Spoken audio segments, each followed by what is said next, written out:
They call me Big Ellie. Big Sally. Yo, that song dropping honestly was a time in my life.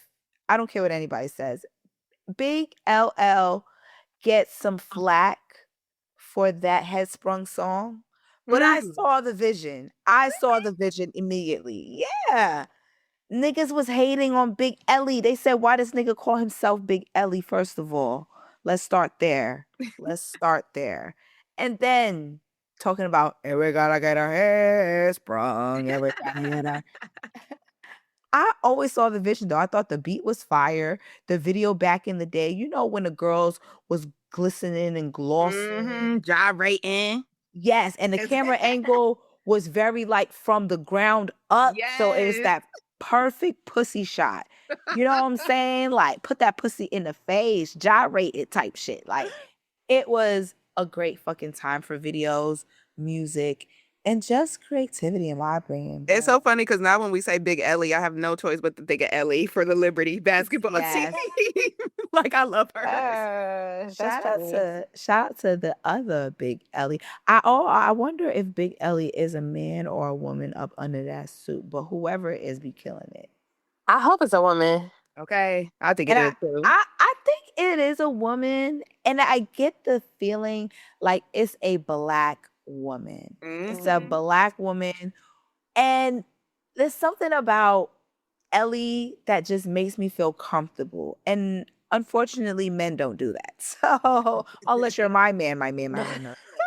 But other than that, yeah, I love Big Ellie. Shout out to Big Ellie. Shout out to New York. Okay. New York. Okay, stop. We're back, guys. Wow. I'm very excited that we're back. Yeah. Yes, me too, y'all. I miss y'all. Like for real. I really, really, really miss y'all. Of course, you know, guys, just to put it out there first and foremost, you know, welcome to the Reasonable Dialogue podcast. This is episode 20 with your girls in this condo. Okay, we literally had a facelift in the condo. We had to take some little vacation time individually, of course, but your girls are really, really back in town, okay? And it's your girl, DJ Miss Milan. It's your girl, Jess. And it's your girl, Yan Snead. Thank y'all for tapping in. Yes. And of course, you know, starting it off with our wonderful homegirl check-in and just letting our beautiful and wonderful community know, you know, we did miss we just missed one episode, I think, right? One episode? I think two. 2 episodes. We did miss 2 episodes. And I know it is important for us to stay consistent and put out the content, but you know, in the real times of life, you have to kind of take a step back and deal with reality of things. And of course, we just always want to be open, honest, and transparent with our community and just letting them know, you know, things that do happen in our personal lives. And if we can't produce something of an episode, we just still want to continue to, you know, receive your support while we're dealing with whatever it is that we're dealing with, because life do be lifing, and it's important for us to still be human beings. And I think that's one of the things that Reasonable Dialogue, when we even first started this podcast from our Twitter spaces, was how open and comfortable we've made people feel to even tell their stories and, you know, just be transparent about things that's going on in their world and giving, you know, the grace of a platform to do so. You know, we just always hope that the same can be given back to your girls, because, you know, we definitely need it, and we appreciate everyone that does support us for sure. So I just want to say that, you know, to our community, of course. But yes, we're back, y'all. We're back. Episode 20. How does everyone feel about episode 20, y'all? Remember we was on episode 1. I know. Episode 1 was...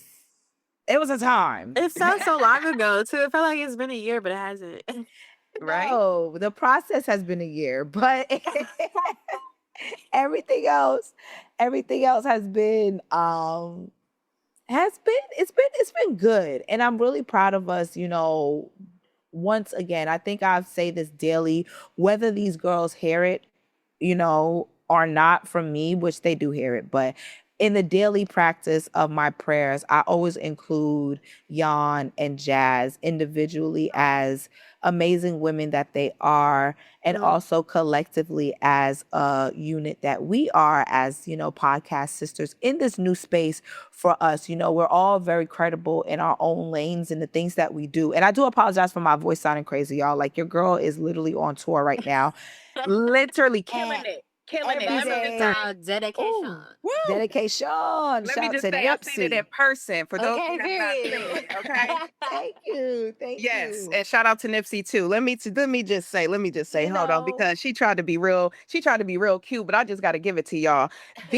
One of the greatest hip hop shows I have ever been to in my life. Let me say it again. One of the greatest hip hop shows I have ever been to in my life. Yes. So if sis voice is like that, it is literally because she is putting on one of the best shows hip hop has ever seen. Oh my Student gosh. Thank from top you. to bottom. I Visual. really appreciate that. No. I need people to understand. It is this show. It literally comes from the school of Beyonce. I know Queen Hove. I know Hove and Queen B got their reserve tickets reserved. I know they in the cut watching this somewhere. This is perfection. I don't think nobody understands the level of just just the level of education and dedication that is put into this show from the top to the bottom. I just got to give it to y'all. I just want to say that. Thank Seriously. you.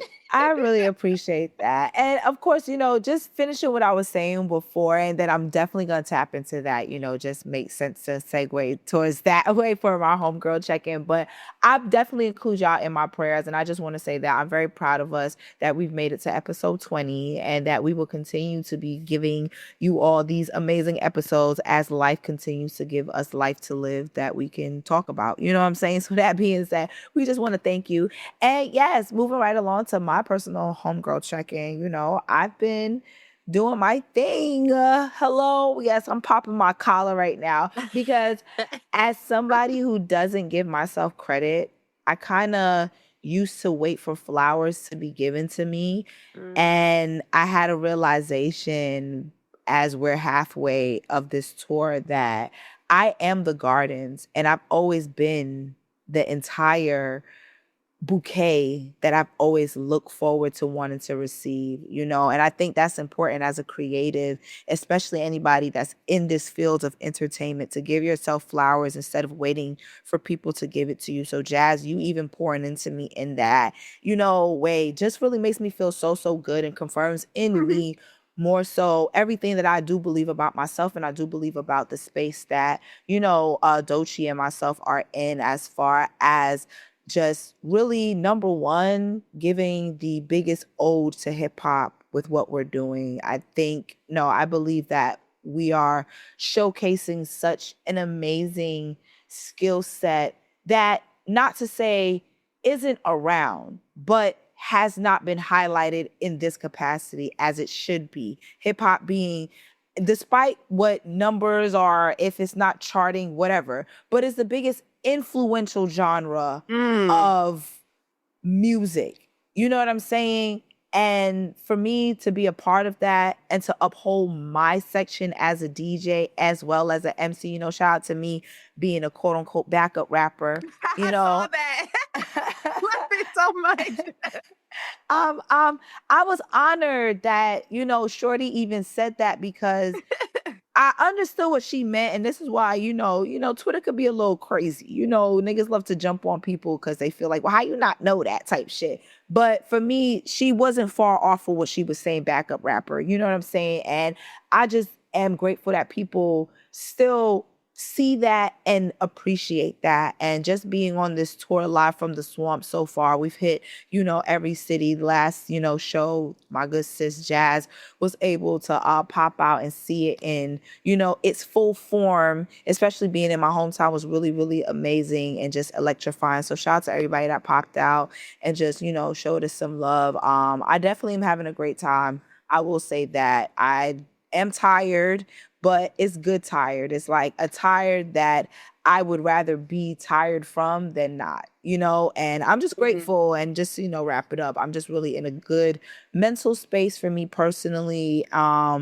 And just happy. And I'm glad that I can be a vessel and I'm being a shining example of really, truly, chasing her dreams. Even Doechii herself, she says that sometimes during, her ending speech of just being a testimony of what it's like to really pursue your passions and your dreams. And I think we're all examples here, on this podcast as well. So I'm just grateful to be here and just continue to showcase my light and share my love, y'all. Yes, I'm grateful. We grateful for you, sis. One of my favorite things and takeaways from this show too is that I left that show feeling reminded that it's okay to be a child of hip hop. Like, even though I've grown into a woman of hip hop and now I see hip hop from a different lens as a woman, there's still this little girl in me that gets so excited when she hears like a Wu-Tang beat or when she hears a whole beat. Like, the way the music, the samples are synced into Doechii's performance and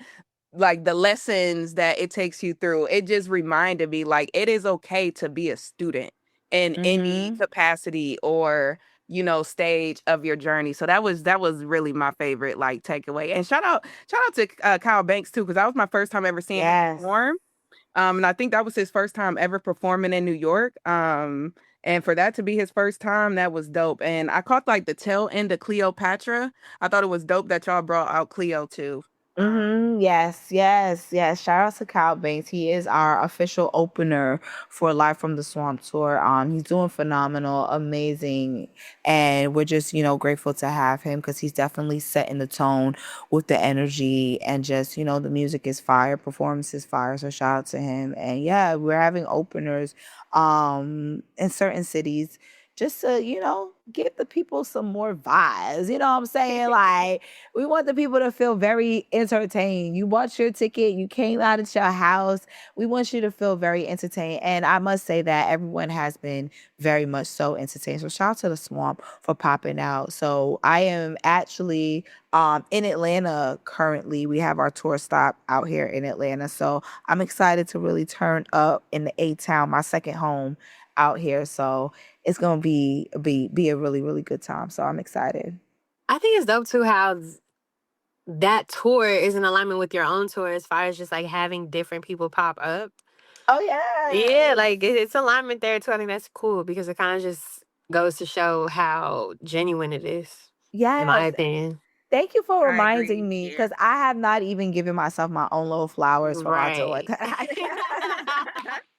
Yes, the Miss Milan and Friends tour, which for me personally, just to make it quick, I feel like I'm doing something that I've always wanted to do.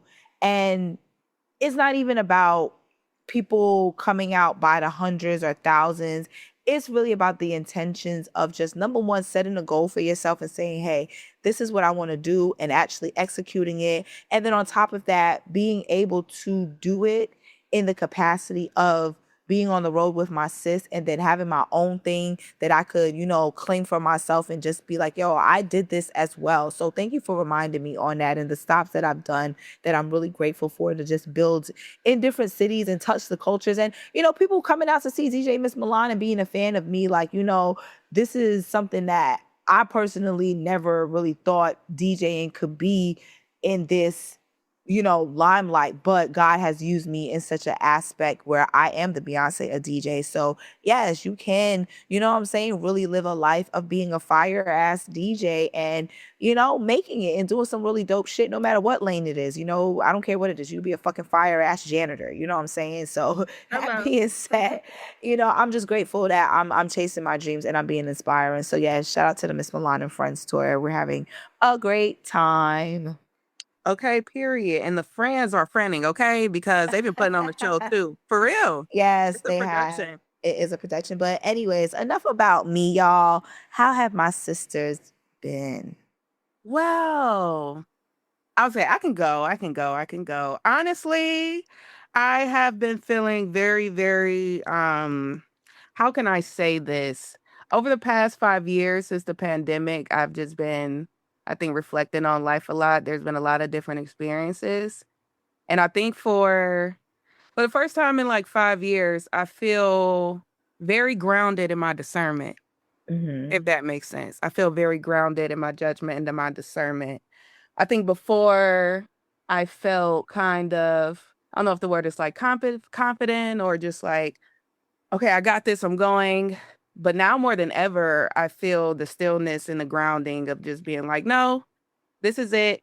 Keep moving Mhm. forward, if that makes Yeah. sense. Because life is gonna happen. And I think this season has really tested my capacity to be a pillar of strength for my community, my loved ones, and my friends, but also for myself. Yeah. Um, and I think years that I have spent in solitude and or hermit mode have cultivated this spirit and soul and space that I'm in now. And I thank God for it because it could have been a complete opposite. Um, but for the first time in my life, I feel very grounded to keep moving forward no matter what is happening. And it's hard to do that. It's Mm. not an easy thing. I've been doing the tools and doing the things I need to do it, whether if that's therapy, um, taking my little hermit mode phases like I do sometimes. Some of my friends know, like as I've been doing it for the past 5, 6 years, sometimes I go a month, two, I just need silence. Mhm. And it's nothing against anybody. And I'm just grateful that I have a community and family and loved ones around me who don't take like my solitude personal. Um, but I've been okay, but I've been navigating some, family emergencies and things that have taken a lot of like emotional labor, but for the most part, I really feel grounded in my choices and decisions. And I'm really happy to be here because reasonable dialogue is not only a safe space for me, it's a space that I really, really, really see, blossoming and blooming into our wildest dreams. We talk about that all the time. And when I think about us here in a condo, my feet kicked up as I rolled my spliff in a condo, Hello. I just think about um how far we've even come. We talked about that before. Like I remember we was on episode 1 and now we're like on episode 20. And I think about everything that has happened between episode 1 and 20. There's been a lot of life experiences. There's been a lot of changes within our day-to-day routines. But I think just finding beauty and being grounded has really been a focus for me the past like 2 weeks, if Mhm. that's making sense. I've just been trying to find the beauty and things that we usually don't find as beautiful or, this. Like so that's something that I've been really, really taken with me. And I think also too, this season has really transformed the way I think about grief. I think before I kind of saw grief as something that is kind of like, you grieve a loss of a person, a job, a relationship, but no one ever talked to me or prepared me for what it's like to grieve something you were in preparation for. Um, and for it to like no longer like be there. So that's something that I think my mind has been grappling with, but for the most part your girl is good. Your girl is happy. Even if I'm not where I want to be, I'm still happy because I know I'm on the road to that destination. And as long as I stay dedicated and as long as I have beautiful people like yourselves around to not only, be, pillars of light, but, pillars of accountability, pillars of sisterhood, um, then I'm okay. And yeah, I feel very grounded in saying that today. So that's Aw. where jazz is at. If that makes sense. I also watched a movie called, I think it's Ruth and Boaz. Oh Uh, yeah, I seen that. I watched a movie called Ruth and Boaz that really kind of inspired me to also really think about how I show up in spaces and how although I'm always willing, and this is just me, I'm always going to be the cheerleader, the friend, the that girl. That's never going to leave, but I think now I'm in a space of my life where I'm just like, okay, it's okay to let people pour into me. Like before I was Mhm. just like doing it, but I was a little nervous or scared of just like, I don't know if this person is going to do this to me or weaponize this, but like, I have to shatter all of those illusions and just live in God's presence. And we here, y'all. Yes. Yes. I was gonna say too really quickly, like a little thought that popped in my mind, an idea.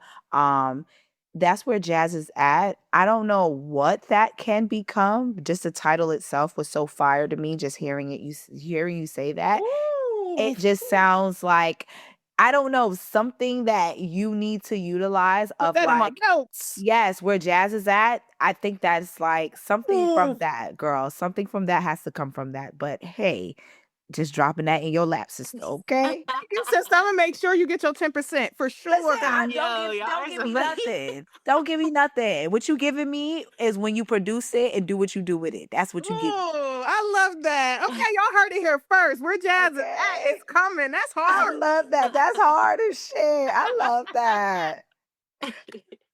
But I love that for you, sister. I love that for you. Thank you. I love y'all. And I feel like a lot of what you said in many ways resonates with where I'm at. Like especially the grief part, for various reasons. Like on a lighter side, I think October has been very tough for me because I'm grieving, like, to your point, things that I didn't realize I would have to grieve. Like I'm grieving friendships. I'm grieving like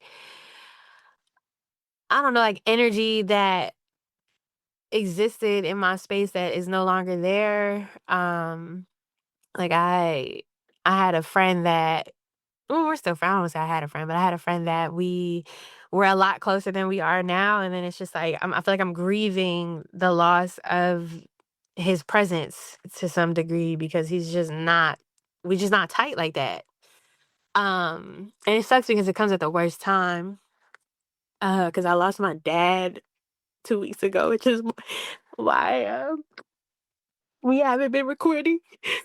Um, It's okay, sorry, y'all. sis. No, don't be sorry. I don't ever want you to ever feel like you need to be sorry for your tears. Right, You we are a love human you. being. We love you. We're here for you. And this alone is something that is super hard to even talk about. You know, this just Yeah. happened to you. It just happened. So take your time. Don't feel like you have to even apologize. And if you don't even want to talk about it, like this is your space too, sis. Like we not here for nothing but you. Thank you.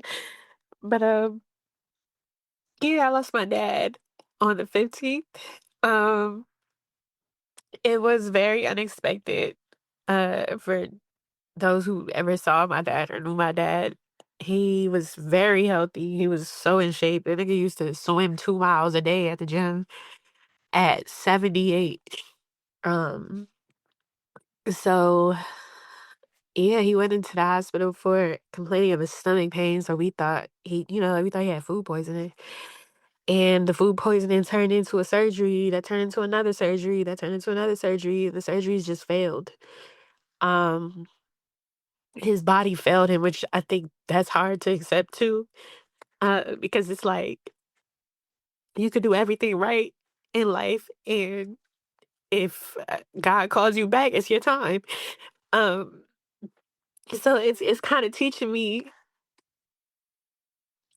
that we can't really possess anything. Like we can't possess anything, we can't control anything, and the ways that life is just like you have to just live it and take everything for what it is. Um, and detach. I think the biggest lesson I'm learning is detachment because even with my friend, like I'm realizing I think a lot of the reason why I'm upset about how close we aren't anymore is because there was this level of possessiveness I had over our friendship where it was just like I had these expectations of talking to him all the time. And I'm not talking to him all the time anymore. So I'm learning that I have to detach from that relationship in the same way I'm having to detach from the idea of my dad being here. Um and it's like you realize that nothing is yours, like it's really hard because I'm another thing like I'm just because like I feel like a lot of my childhood I didn't really have a lot of control over anything. Like, I wasn't allowed to do anything. So, as an adult, I grew up to some, I don't wanna call myself controlling, but there is a sense of, like, control I do need to have over certain shit in my life, or I feel like, um, I just don't have power over shit. And I realize even that I have to detach from, because it's like you cannot control everything. And that's a sense of detachment that I'm also having to learn, like detachment from my sense of control. Um, and it's just been a really rough couple of weeks. I'm not gonna lie, because these are just like learning detachment while grieving friendships and family, and like it's just a lot to handle at one time. And then I'm also working, so it's just like I feel like You I'm never get a break to spiraling. process. Yeah. Yeah. um I feel that though. I feel that. so yeah, that's where I'm at. It's funny because it's like, before we got on here, I was telling y'all I've been handling it well. Like, I'm crying now because I have to talk about it. Like, I don't want to not talk about it. But I don't know. I go through the days and it's like I'm good. Like, I don't not good. I'm not good, but like I don't. I thought I would be spiraling emotionally. Because I think I would there was a bit of that occurring, like, in the moments of, like, leading up to his transition, but then once he transitioned, it was weird, right? Because another thing that I've been experiencing, while he was transitioning, I felt like I had already lived through this. Like, it was this weird feeling of deja vu, and I can't wrap my mind around it still. Like, I've just been really thinking about it, and I think a lot of the reason why I've been handling it so well is because I feel like I've already dealt with this, and it's weird because I never had. Like, I've never dealt with a death in the family. I've never dealt with the death of a friend. Nothing. I've never dealt with death before, so I don't understand why this feels like deja vu. And the only reason that I can come up with, um, is that this concept of like reincarnation. Like, I feel like, and then every lifetime he's supposed to go out that way, and I'm remembering it from another lifetime on another sphere. Like, I don't know, this and maybe that's too like maybe that's too left brain, but I don't know. I just feel like this is God's way of helping me work through it. Because there's this comfort in feeling like I've already experienced this before. It doesn't feel new. So in that sense, it's almost like the emotions I can control a little bit, because in some weird way, I felt like I've already dealt with them before. Mhm. I feel that. I understand the concept of what you mean by that. It's kind of like as if somewhere down the line this has been preparation for you Yeah. to know how to not necessarily know how to deal with it, but to make it a little bit and I don't want to say easier in an insensitive way, But it is but easier. I get that. Yeah. yeah, like is the blow isn't as hard if you it's like we all, have to expect death at some point in our lives, whether Mhm. we're old as ever or, tragedy happens to young people every day too. So for me, I understand what you mean by like, okay, there's been a kind of a thought process. It's just unfortunately it's happened in a way that has happened. So Mm.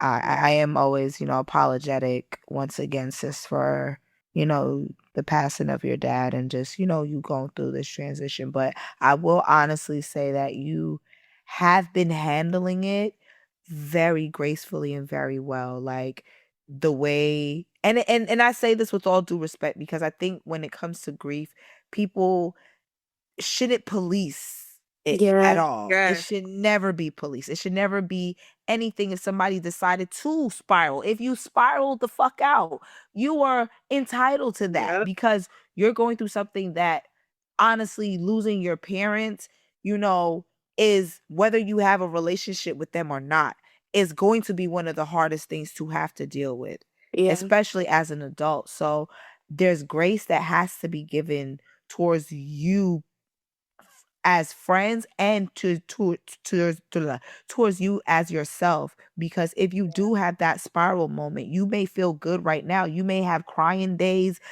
And then it may even hit you later on, months later, where you just have that big, you know what I'm saying? That big thing that everyone tends to go through when they finally hit that grieving moment. Like, it's Yeah. totally fine. It's totally fine. We tend to, as especially Black women, feel like we have to always be so strong and have to uphold just this posture of like, I got it, I'm okay, when I'm not fucking okay. I feel like the Yes. world is crushing me and I may just jump off this bridge right now. You know what I'm saying? Like, Yeah. it's totally fine to feel that way, sis.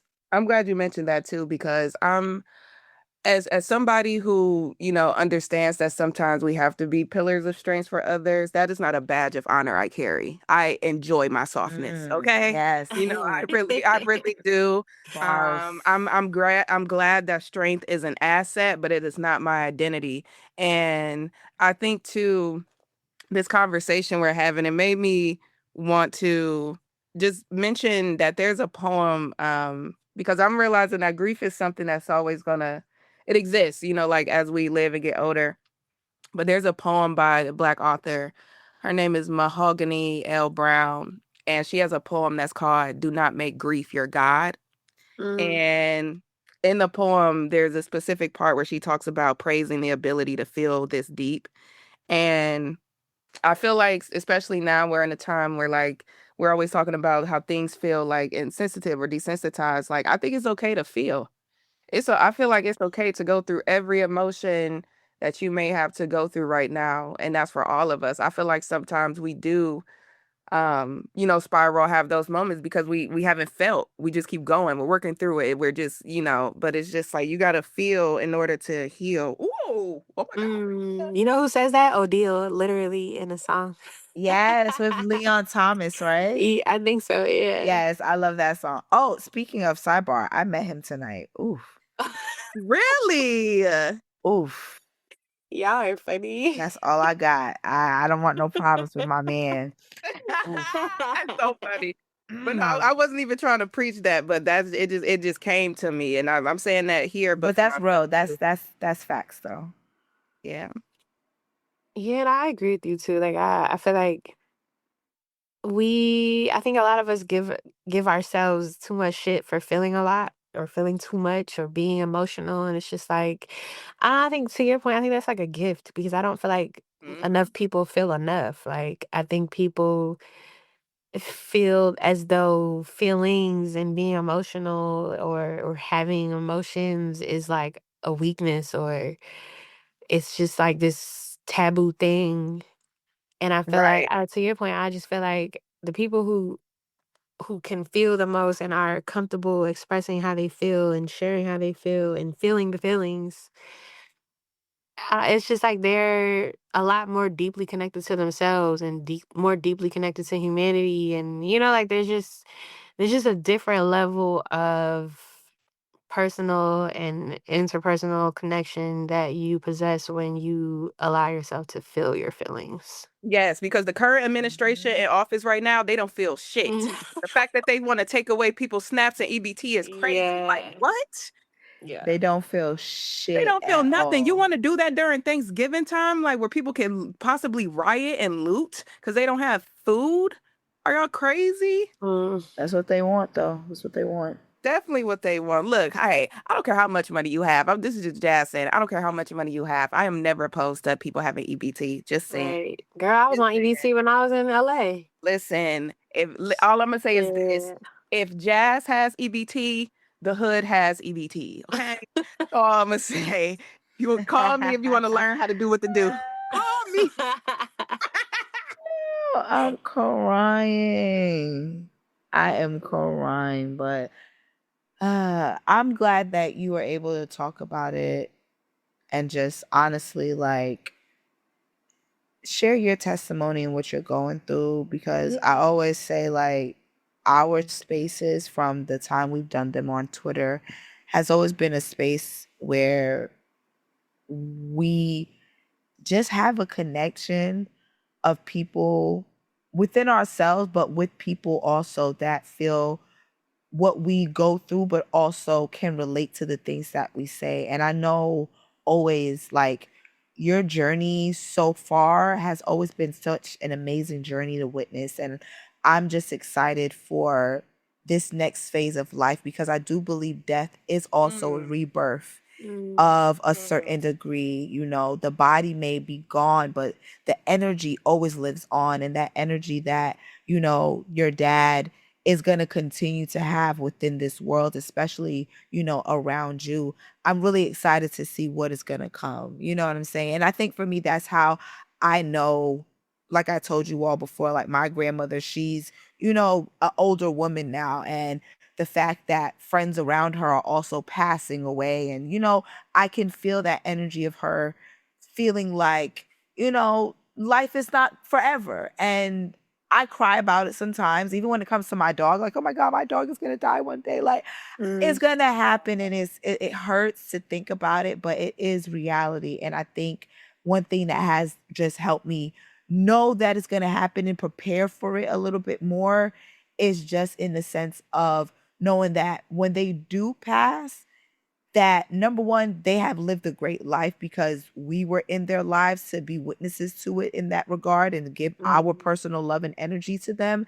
And also, now that that transition has happened, the energy that they still will be here with us is just going to transcend into something that is even more beneficial to the loving family members that they have here. So I say all that to say, like, you have ancestors and now your dad as somebody who is a literal angel watching over you to literally give you even the biggest insight to life and what the hell is going to come from. And I'm sure you're going to see him in so many different things in this beautiful world that we created. So don't even dwell too much on like the sadness of it because the happy tears are not that far away from it. So trust me, Mhm. those will come after. And that's what I like. I've been looking forward to because one of my friends did share that with me also, as far as just like the silver lining is you have like this powerful force behind everything you do now that's always within you, that's different than him being with me in the flesh. Like there's ways that he could show up for me in spirit that he was not able to in flesh. Mhm. He gonna be able to walk with me on my journey, and the things I'll be able to pursue and exceed at now is gonna hit differently, it's gonna feel differently, and it's gonna come differently because I have him guiding me through it and opening doors for me that I can't see. Um, so yeah, I'm. It's hard. I'm not gonna lie, but because it's like sometimes I think he's just gonna walk up the stairs and he don't. Mhm. I'm sorry. It's Um, okay. I don't know. Sometimes it just doesn't feel real. And we had like all these recent pictures of him in the house, and sometimes it's hard to look at him because it looks like he's just there, but he's not. Um, but yeah, I'm looking forward to the days getting lighter because just like I hate this mental space that I'm in. Like, and I understand, like we said, you gotta feel the feels, but I don't think I've ever felt this low. Um, but I will say on a brighter side, the funeral was really beautiful. I met so many people that I've never met before. For context, transparently, my dad was very isolated. He did not fuck with his family at all because of his childhood and how violent it was. Mhm. So I would say more than half the people, I didn't know who the fuck they was. I ain't gonna lie. But I it was nice feel to see that. them. I was just like, oh, hi. Hello, stranger. Cousin who? Oh, okay. What's up? um, Similar to when he was in the hospital, a lot of people were showing up that I was just like, I don't know who you are, but hey. Um, and then like the pastor brought a lot of relief as far as just like comedic relief because in many ways, like I realized why because we used to go to this other church in Trenton. For whoever's from Trenton that listens, Shiloh Baptist Church, everybody knows it. And we were going there for so long, and then he just switched churches out of nowhere, and it just like I was like, oh my God, you're not going to Shiloh anymore. And in hearing the pastor preach, I'm like, oh, I can see why you switched because they were very Mm. similar in personality. And I'm not gonna lie, like there was some moments I was like, can you say that on the pulpit? Like that pastor that be cussing like Girl, like it was one point he was just like, sometimes you got problems with money and sometimes you got problems with honeys. And I'm like, okay, are you telling us your personal business? girl, but I'm like, but this is why my dad fucked with you. I can see it. I see it. Right. That's funny. But it was a beautiful celebration. And yeah, I just, to leave it on a lighter note, I think it was it was just amazing to see how many people showed up for my mom too. Um Aw. yeah, because she's not someone, also she kind of isolates herself too, where she doesn't really hang out with anybody outside of us. So seeing like so many people come specifically for her to the service was like, wow, these people love you. Yeah. Yeah. I know you mentioned too that you had a hand in creating um your dad's The the program. program. Yeah, how was that? It's funny because the designer for it, well, that should have been designer, rather. He is tied up with the funeral home, so when we had the meeting with them to do all the planning, they give us his card, and then he walks in like, yeah, yeah, I'm the designer. Like we can get on a call, and then like walk you through the process, and then I'll send over some options. I'm like, no, I'm good. I'll design it. I'll just send it over to you to print. And then he's just like, okay, sounds good. Um, but yeah, I just like, for those who know, like there's a long stint of me doing a lot of design work. So that was definitely something I felt like I owed my dad, to be the person to design that for him and not give that up to another designer to do. And it came out really nice. Like it looks exactly how I imagined it. It looks very classy. I was able to include like, because he's my dad's a Q, so I was able to include like their logo on the back and then their Oh, cute invictus. dog. Yeah, so it was really special to be able to put this together for him. And it came out beautiful. I do got a gripe with the funeral home though, because we paid for 25 hard copies and then like 150 like just regular paper. And they told us they was gonna hold 25 for us so that we could pass out to who they were for. Girl, while we got there, they gave me 9 talking about some, oh, we passed them out to the family. Like, who told y'all to do that? They lying their asses off. Girl. So yeah, like luckily, like we were able to give the 9 to like the key people we wanted to give them to, but it was just like we paid for 25. So we gonna have a conversation about that. But outside of that, they came out lovely. I'm really happy with how they look. I'm glad that you were able to contribute that. Yeah.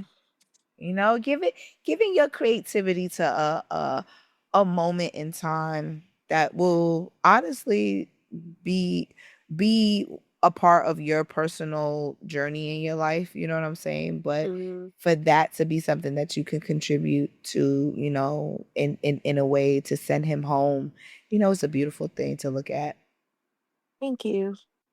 I want to know really quick though, like, do you have any like good fond memories of your dad? And do you think that there are any things of him that has inspired you to do what you're doing now? Girl, my entire life is like the fruits of my dad's like desires for us, Oh, or I love that. yeah. So like my dad at 3, he put me in dance lessons. I was dancing. I did piano. I did ballet, tap, and jazz for about 7 or 8 years as a kid. Uh-huh. And then at 4, he put me in piano. So for a good like 10, 15 years, I was doing that with a private teacher. And when I started high school, he put me in the gospel choir at Shiloh. So I did that through high school, and then my senior year, because of the credits that I had accumulated, I was able to go to college for my senior year. Mhm. So I took music as a major for that year, and I was in a jazz band. So for jazz, they allowed me to sing, like be the jazz band singer. So I did that. In college, I was a voice major for 2 years. piano minor. Like my entire everything I've done has been a result of the things that my dad instilled in me. Like even like my love for like Stevie Wonder. Like I remember when he would come pick us up from summer camp, he would always be playing Stevie Wonder records. And at that point, I think I was like maybe 10, 11, like I hated that shit. I'm just like, can you put on some like put on the radio? I don't trying to hear this old music. And it's funny because now as an adult, it's like, yeah, I remember all them songs and I love them now. But it was just like, I'm trying to hear this I was shit. about to say Stevie Wonder, girl, the way how you have a infinite love for Stevie Wonder, that's crazy. Right. Girl, there was that time. I'm like, your palette wasn't diverse yet. It wasn't. It wasn't. Because I really never forgot. I just remember so distinctly, like, oh my God, can we turn this off? This is boring. But now it's like my palette is so like diverse because of him. Mhm. My appreciation for music is a lot due to him playing all that music for us. Was even like Alicia Keys. Like I remember there was a point where he was trying to get me a record deal when I was like 13. And part of trying to get a record deal, you gotta have a demo. So at that point, I had learned a lot of Alicia Keys songs on the piano and was playing them by ear. So he had took me to a studio to record "If I Ain't Got You" as my demo. Um, Wow. and that became like our song for like that was he would always want me to play that on the piano and sing it for him. And like Alicia Keys, in large part of the reason why I love her so much is because my introduction to the music industry was her. Like my first demo was an Alicia Keys record, and I loved her ever since. Um, so I don't know, like there's a lot of memories, but I think like I can always give him credit for guiding me towards my assignment. And I think my assignment is music. So shout out to you, Dad.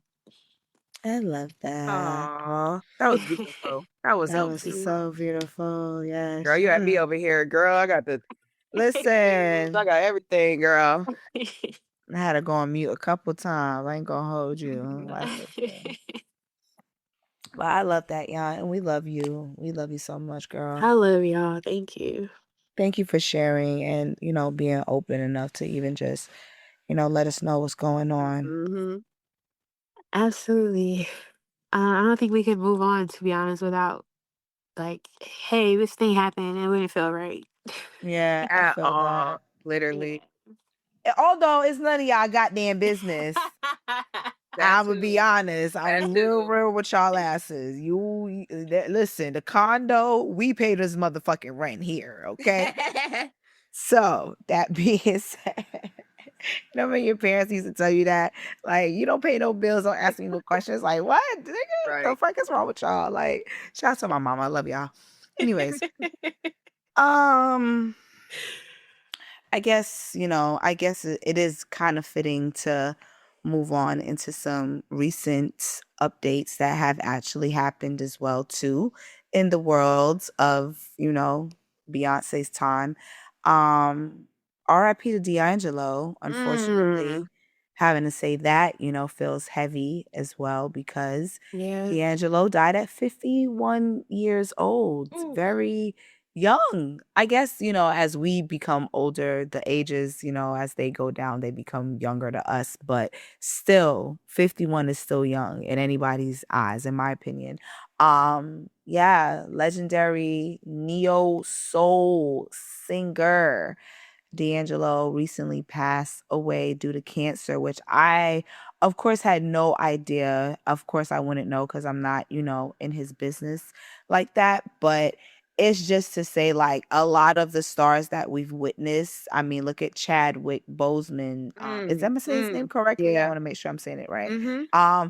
But him fighting through these health issues, especially black men. Black men, first and foremost, let me just tell you right now, please go get checked out. Black people, period. I know we're in some crazy ass times, but you have to take care of your health. Like stretching in the morning, taking some tea, eat some vegetables. Don't be like 21 Savage and wait later on in life to eat vegetables and talk about water's nasty. Like, oh my God. please, black men, take care of your prostate. Like, it's okay. That finger gotta go in that butt regardless. You know why? Because you should be cleaning out that booty hole when you take your showers. It's not gay. Let's just do what we need to do to make sure we can live as long as we can, because it's important. Even as women, we got to get our breasts, checked out. Shout out to my homegirl Shanae. She celebrated being Yes. breast cancer free, as she was diagnosed, I believe, like a year or two ago. Scary time for her, but Yeah. thank God she went and got checked. She was able to catch it, and she was able to not go past the point where she has to go through extensive surgery or just things of that nature. So please, women, men, Black people specifically, Yeah. we got to get checked out and we got to do our due diligence. But yes, he did die of cancer, unfortunately. And of course, throughout his entire career, he dropped some legendary music. I mean, the most famous one that everyone definitely can say that they know would be Brown Sugar, of course, but also Voodoo and The Black Messiah, which are also his works after that. And it's just unfortunate because we lost Angie Stone, what, a Mm, few months couple ago months prior ago, to this. So now D'Angelo is, is gone as well. And I just can't stop thinking about their son that has to now deal with not only his mom passing away tragically the way how she did, but now his dad. So RIP to D'Angelo, and just, thank you for his personal contributions to music, because I don't think people realize the impact that D'Angelo's music and even him as an artist has at that time. Like, my very first memory, of course, was me being still young, but not being allowed to watch the How Does It Feel video right? because Ah, it was borderline, like, kind of could have been on BET Uncut, because the V cut itself was super deep. Like, I was it like, was. whoa. Like, if you had a little patchy, dick print, like, we probably could see a little bit of hair, but I think he shaved really Yeah, he well. did. He was Yeah. very well That's manicured. Okay. So, yeah. mm. I wanted to say I'm glad y'all mentioned the breast cancer check, because it's also breast cancer awareness month. Yeah. Yes. And rest in peace to my aunt. I did lose my aunt to breast cancer Sorry to hear that, 11 sis. years ago. Thank you guys. My mom's oldest sister. And kind of similar to you, Yana. I didn't make the program, but I had to speak for my family at her funeral. Like, Yeah. I forgot the order or how it goes, but I was the person that had to do I forgot what that was, but Was it like reflections and notes or something like that? I had to do like the reflections, the notes, and I had to do like a speech for the Oh, the family. eulogy. The eulogy, yes, that's what it is. Sorry, I had to do the eulogy at my aunt's funeral. Oof. So I always think of her around this time with breast cancer. So, yeah, shout out to this being Breast Cancer Awareness Month. And when it comes to D'Angelo, I always think about to what Milan was saying about not being able to watch stuff.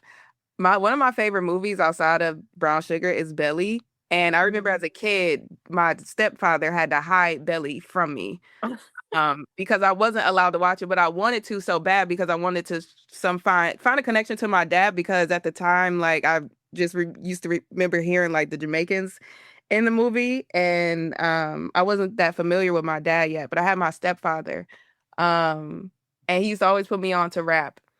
And there's this one specific scene in Belly where Devil's Pie start playing, and that is one of my favorite like scenes. So every time I think of D'Angelo, I think of Belly, like, in correlation to that. But yeah, I just wanted to say, because I wasn't allowed to watch certain stuff either.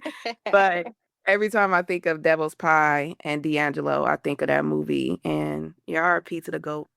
Yeah, I think it's beautiful too, like seeing how many artists are coming out and being super vocal about how much he has inspired their careers, whether that be like the Jill Scotts and the Erica Badu's of the world to like today's artists like the Leon Thomases and Gremlin and all these newer artists. Because he's like so ingrained in the sound of R&B, whether you're making traditional R&B or neo soul. And I think like I hate, we always say this, but I hate how late people receive their flowers. Yes. Because I do think like he's always been a staple. Like I don't ever think anybody didn't give him his credit, but I do feel like he deserved more of an outpouring in the way that he's receiving now before he passed. But nonetheless, I'm glad he's getting it regardless because you hear it. Like I hear a lot of these new guys' songs, and it's like y'all sound like fake D'Angelo's. Oh, seriously, even honestly, it made me this week and this month alone, I've been listening to like Rocket a lot and Partition, like by Beyonce, because I'm like, damn it, she was inspired by D'Angelo. Yeah. I wasn't even picking it up at the time. Yeah. But yeah, Rocket is definitely D'Angelo's child. And I think there's also there because I remember playlisting it a couple times. There was a blend that a DJ did. I can't remember which DJ, but it was there was a D'Angelo Rocket blend that was really popular on SoundCloud. That was really good. It literally sounds perfect over the record. It probably was Amorphous. He be doing shit like that. Shout out to Amorphous. Yeah. Right. But yeah, I don't know. I think I'm looking forward to seeing like all the different tributes. And I think too, like speaking of performances. Oh, I didn't even think of that, Yan. You're right. Like, who is gonna throw the best like D'Angelo tribute? I really feel like it should be that whole era of neo soul artists. I'm not gonna lie. Like, I don't really want to hear the new niggas. And not that they can't, but I would love it. Like I feel like they're all here. So why not just have that whole Soulquarians collective do all of the tributes? Yo, I got chills up my arm when you said that. Like all of the bumps of my arm. Yeah, bro. Like there's no excuse why it would be anybody other than them. And I will say too, like I think thinking back to Roots Picnics, I believe he ended up not performing, but I think it's interesting now thinking about that, and he likely wanted to perform as like his last performance. So it's really unfortunate that he wasn't able to. I think the only person who is like, I don't want to misspeak in front of the CEO of R&B. I feel like the only person that's like not always connected to that era, but is reminiscent of it, who I would love to see a part of the True Beat, is Robert Glasper. Oh, that makes sense. Yeah, I would love that. That's a good one. I could see Robert Glasper and Adam Blackstone doing something. No, absolutely. Yo, Absolutely. get out of my head, sister. I literally saying we need some official MDs on this shit. Some real musical directors to really take this ship to the next level. But unfortunately, y'all, we don't got no motherfucking BET. We ain't got nothing. So somebody gonna have to put some YouTube awards together and do a personal tribute in that way, like a Tiny Desk. Did D'Angelo do Tiny Desk? I don't think he did. Oh, I don't think he did. a D'Angelo Tiny Desk tribute would be phenomenal. I just thought of that. I would love if like Amazon did a show, like a Soulquarians show that's like a tribute to D'Angelo's passing, like a memorial of the way. And I always reference it because I just feel like it was so well done. But like the way Nipsey's memorial was televised in a sense, like I feel like they should have did that for Quincy and they can do that for D'Angelo. Yeah, I agree. I fucking agree. I still remember Nip's funeral, man. I'll never forget that. I will never forget never it. forget that day, It was so beautiful. Oof. We all was like streaming that shit. It was a hard day. It was. I remember watching that shit at work and they're like, "Are you really watching this right now?" Yes. Like, y'all lucky I'm here. Literally, me. I was about to say, I think me and my homegirl took off and we watched that together. I was like, girl, you got the snacks, I got everything. Like, seriously. I remember that and Michael Jackson's. I'll never forget Michael Jackson streaming. Well, not even streaming. We was watching that on TV. On TV, that was televised. They stopped regular showing programs. Yeah, they really did. Sis, they really did. I still remember Usher singing "Gone Too Soon." Oh my gosh. But no, for real, gone too soon, man. And like you said earlier about people not receiving their flowers, I think that for me is what really kind of hurts in a sense, because neo soul unfortunately never really and it's not to discredit it. Doesn't say that it doesn't have a place that art. Yeah. It's never been popularized. It's always been a thing. I remember literally growing up and watching. It was either early morning or late night, like VH1, and VH1 would play a lot of neo soul videos and Yeah. songs, like specifically.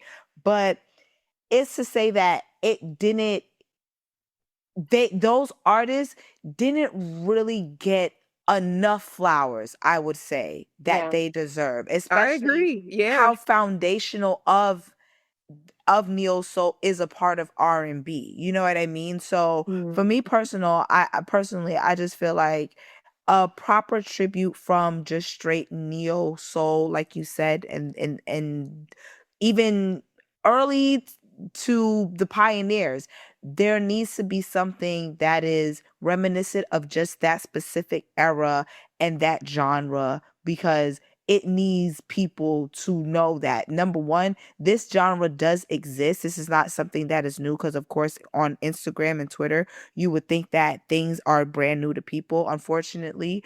But yeah, I agree with that. And I just want to say too, because you did mention Yan about, people giving D'Angelo the flowers.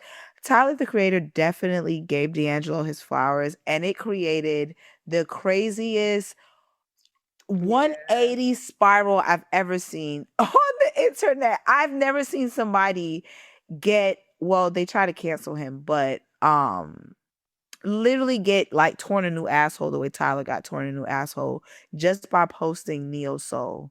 And it was his tribute to D'Angelo. But I say that to say that even a person as genius of Tyler the Creator, he even has been inspired by D'Angelo in his Mm-hmm. personal journey. So that goes to show you it is very, very deep how neo soul goes.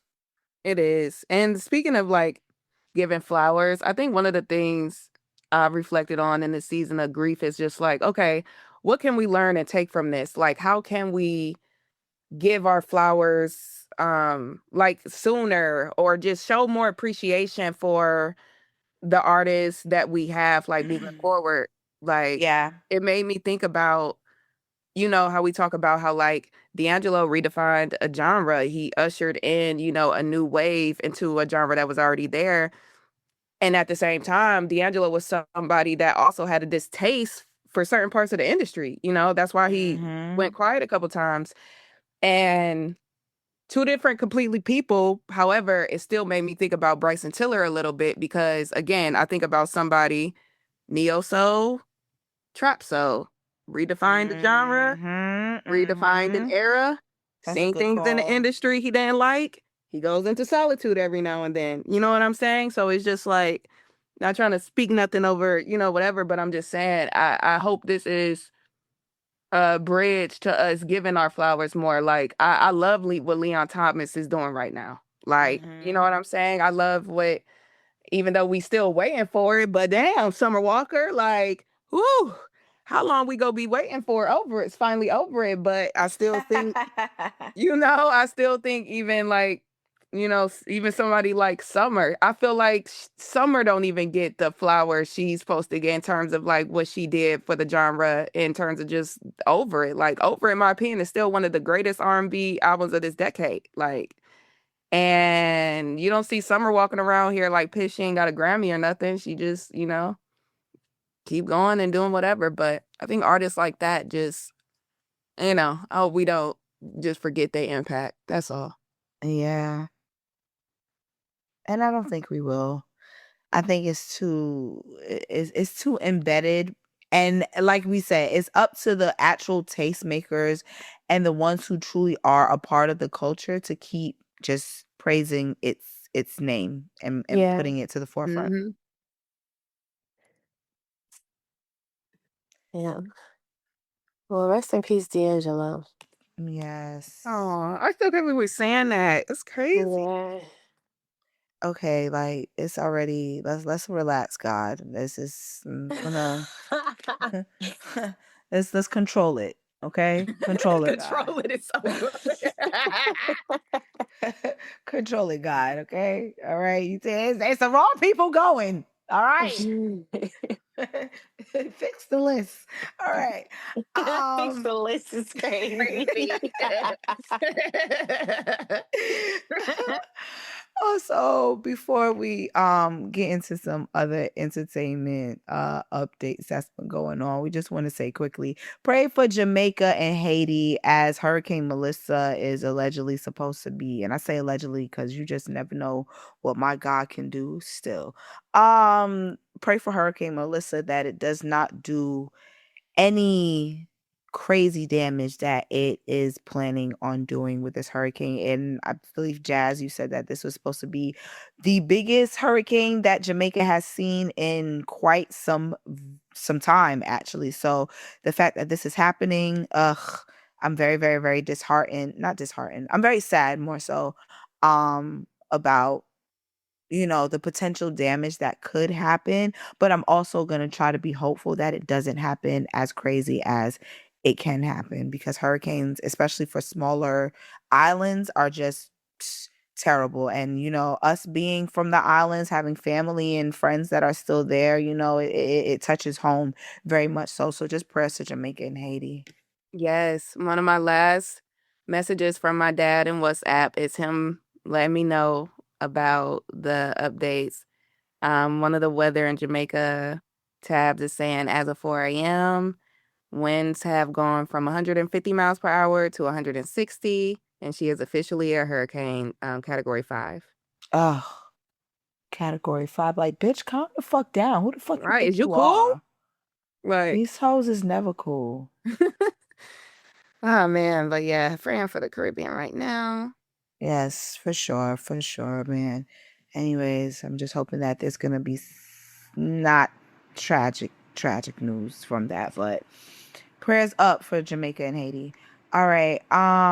What do we have going on? Have you guys been seeing things about the Boys Mind tour? Which I would love to go see Monica and Brandy, because it's literally two bad bitches on tour together doing a motherfucking thing.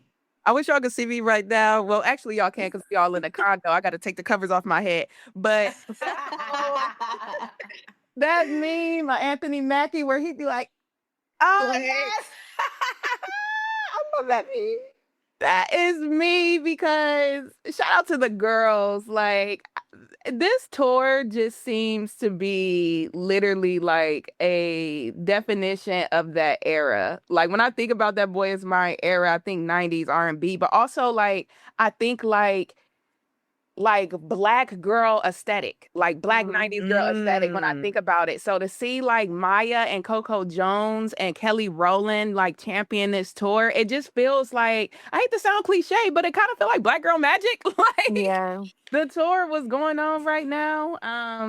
I love, love, love that they brought out Maya. And I don't know what's going on with Maya, but Maya is in like her third, fourth, fifth, sixth, seventh stage of life. Like, the beauty just keeps going. I don't know what like fountain of beauty her and Pharrell have, but I need that in the condo. Like, I need that. We gotta have that in the condo somewhere. She also sounds really good. Like, oh my God. And put some respect on Maya's name, because niggas be acting like Maya can't sing, but bitch, who can't Come sing? on, come Who on. said And I think people that? forget that she can't, like, she's a dancer. Like, Maya has Yeah. the moves. Like, are y'all kidding me? But who said And that? Oh, girl, I've seen that take very many times. I think there was also another, I forget which, like, I want to say it was a gospel singer that threw shade at Maya. A couple of weeks back, basically about how, I guess I don't know if it was the manager or the producer, I forgot who it was that she was talking about, but they basically leaned into Maya's career over hers, and then she was basically like, well, look how many more records that I ended up selling, even though y'all picked her over me, type shit. It was just like, oh, you know girl. what? You know, I like have a bone to pick with people who come from Maya, Ashanti, and Aaliyah. Mm. Because I feel like people just think because maybe they're, and my CEO R&B sister, like, I don't want to get the term, like, their singing levels are different. I know what's terms for, like, somebody's act something. I don't want to misspeak, but I feel like because their voice lean more towards angelic, like, people think they can't sing or make a hit. And I just do not subscribe to that way of thinking. Like, I agree, and that doesn't even mean that you can't sing. Like, I feel like there's powerhouse vocals and there's softer vocals. It doesn't mean that yes. the powerhouse can sing better than, like, it's just they're different types of voices. Yeah, like, I of agree. course, I'm not gonna put Maya with Jennifer Hudson, 2 Right. different strong voice, but do I listen to them, individually? Yes, and honestly, I might listen to Maya a little more. That's like, and I ain't no shade to J Hud, that girl can sing her ass off, but, like, it's different strokes for folks. Like, Yeah. I just hate when people try to just Unless it's Mariah the Scientist, and then we have a problem. Oh No, my that's a God. fact, that's a fact. Let's get to that after, because I Yeah, have some thoughts on that girl. Or yeah, J-Lo. 'cause Or J-Lo. right. Either or. Yo, But Black But I Tide think too, yeah. it's really dope that Coco is opening, because it kind of like it speaks to a lot of what I've said about her Keep over the feeling last it. couple years. Like a lot of it's because it's very like hit or miss with her as far as like the takes. Like I always see either people throwing shade at her, or you either really love her. Like there's no in between.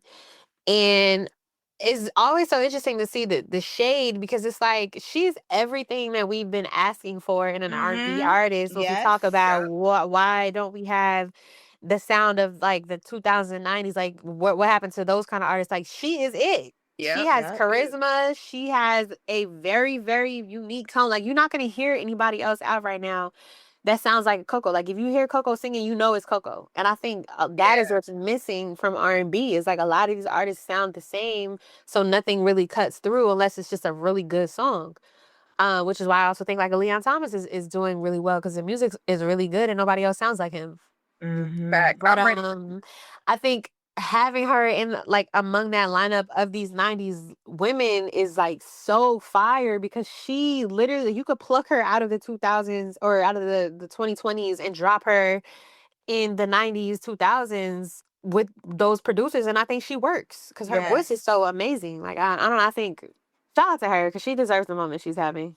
She does. She definitely Yeah. deserves the moment she's having. I always love Coco Jones. I think she is, like you said, the things that people have been complaining are missing in R&B. She can literally give you your modern, and she can give you your traditional R&B record. It just depends on who she's working with Yep. to produce that. So I Great point. agree. I have a question for both of you ladies, and I promise to the audience listening, it's not shade. I'm not trying to be funny, because sometimes people think I'm trying to be funny, and I'm genuinely not. But I realized in this conversation, I'm like, wow, there's somebody we have never talked about, and I would love the ladies' thoughts on her, because I was like, what Queen Naija? Mm. What's the Queen thought? Naja, to me, How do we feel about her as a vocal and songstress in the R&B space? I think how can I explain it? Well, I'll start by saying I do think she's an amazing singer. I think she has an incredible voice. I Okay. think in that regard, she is very talented. I would never take that from her. But I think that she, the world that she's built around her, like her image and her music is geared towards, I am not her audience. Yeah. Yeah. And I don't resonate with her music. But I feel like similar to Coco, I think she doesn't necessarily work right now, like for the mainstream in the way that Coco does. Because she's not, in my opinion, she's not drastically different vocally than any of the other girls. But when you pair the voice, the subject matter, and the image and world building around her, I feel like if you pluck her from today and drop her in the 2000s, she would be in line with like a Keisha Cole to me. Okay. Okay. Mhm. I can receive that. Okay. Well, Yeah.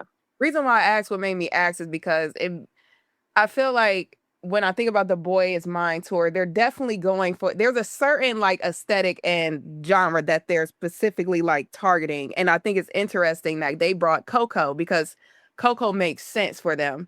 And when I think about Queen Naija, I remember when Mary J. Blige went on tour and she brought Queen Naija. And that makes sense because I And that think makes Keisha sense, would fit right? on a Mary J. Blige tour.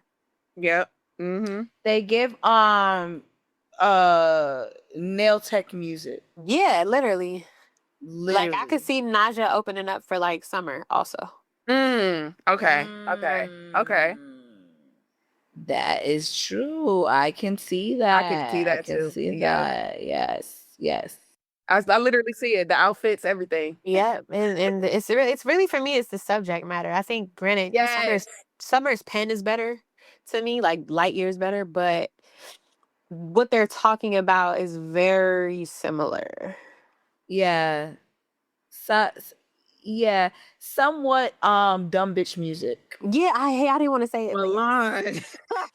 What? We have to that's be true. honest Yeah. about what it is. These girls Is it are bird music? Because that's what I was It's calling. bird I used to music, call it yeah. bird It's music. definitely Bird music. bird Yeah. music, sure. bird music. And that's And how I love I'm Summer. treading I love lightly. Summer Walker. I just want to say that. Yeah, I love do her. too. And then that's why I'm treading lightly when I'm putting her in the Keisha box, because Keisha music did something for me. Okay, like I'm diehard Keisha fan. I actually went to her concert recently. And it's funny When we she put was in on Summer. tour. We're putting Summer in this bird box because when Summer first was coming out, she wasn't in the bird box. It wasn't. I think started once it got towards about like still over it. That's when it started leaning like chirp chirp chirp chirp. Okay, what's because in the beginning it was just like, yo, The this is chirping took me out. But yeah, I think as much as I love Keisha, it would be a Yeah. lie to say that she's not in that box too. Yeah, no, I agree. I agree with y'all. No, I love that. Yeah. I mean, it's a balance. We need that. We need that. We certainly do. We do. So I'm not mad at it, but yeah. I guess for me, I haven't thought about Queen Naja because, like Yan says, I agree. She's not my personal demographic of music that I would listen to. Yeah, I've never really listened to a song of hers to know anything about her. Mariah the Scientist, however, because I know they have a new song. She's like, yeah, we're coming back to that. We're coming back to that. No, for sure. Because I know she has a song with Queen Naja. Yeah. Recently put out.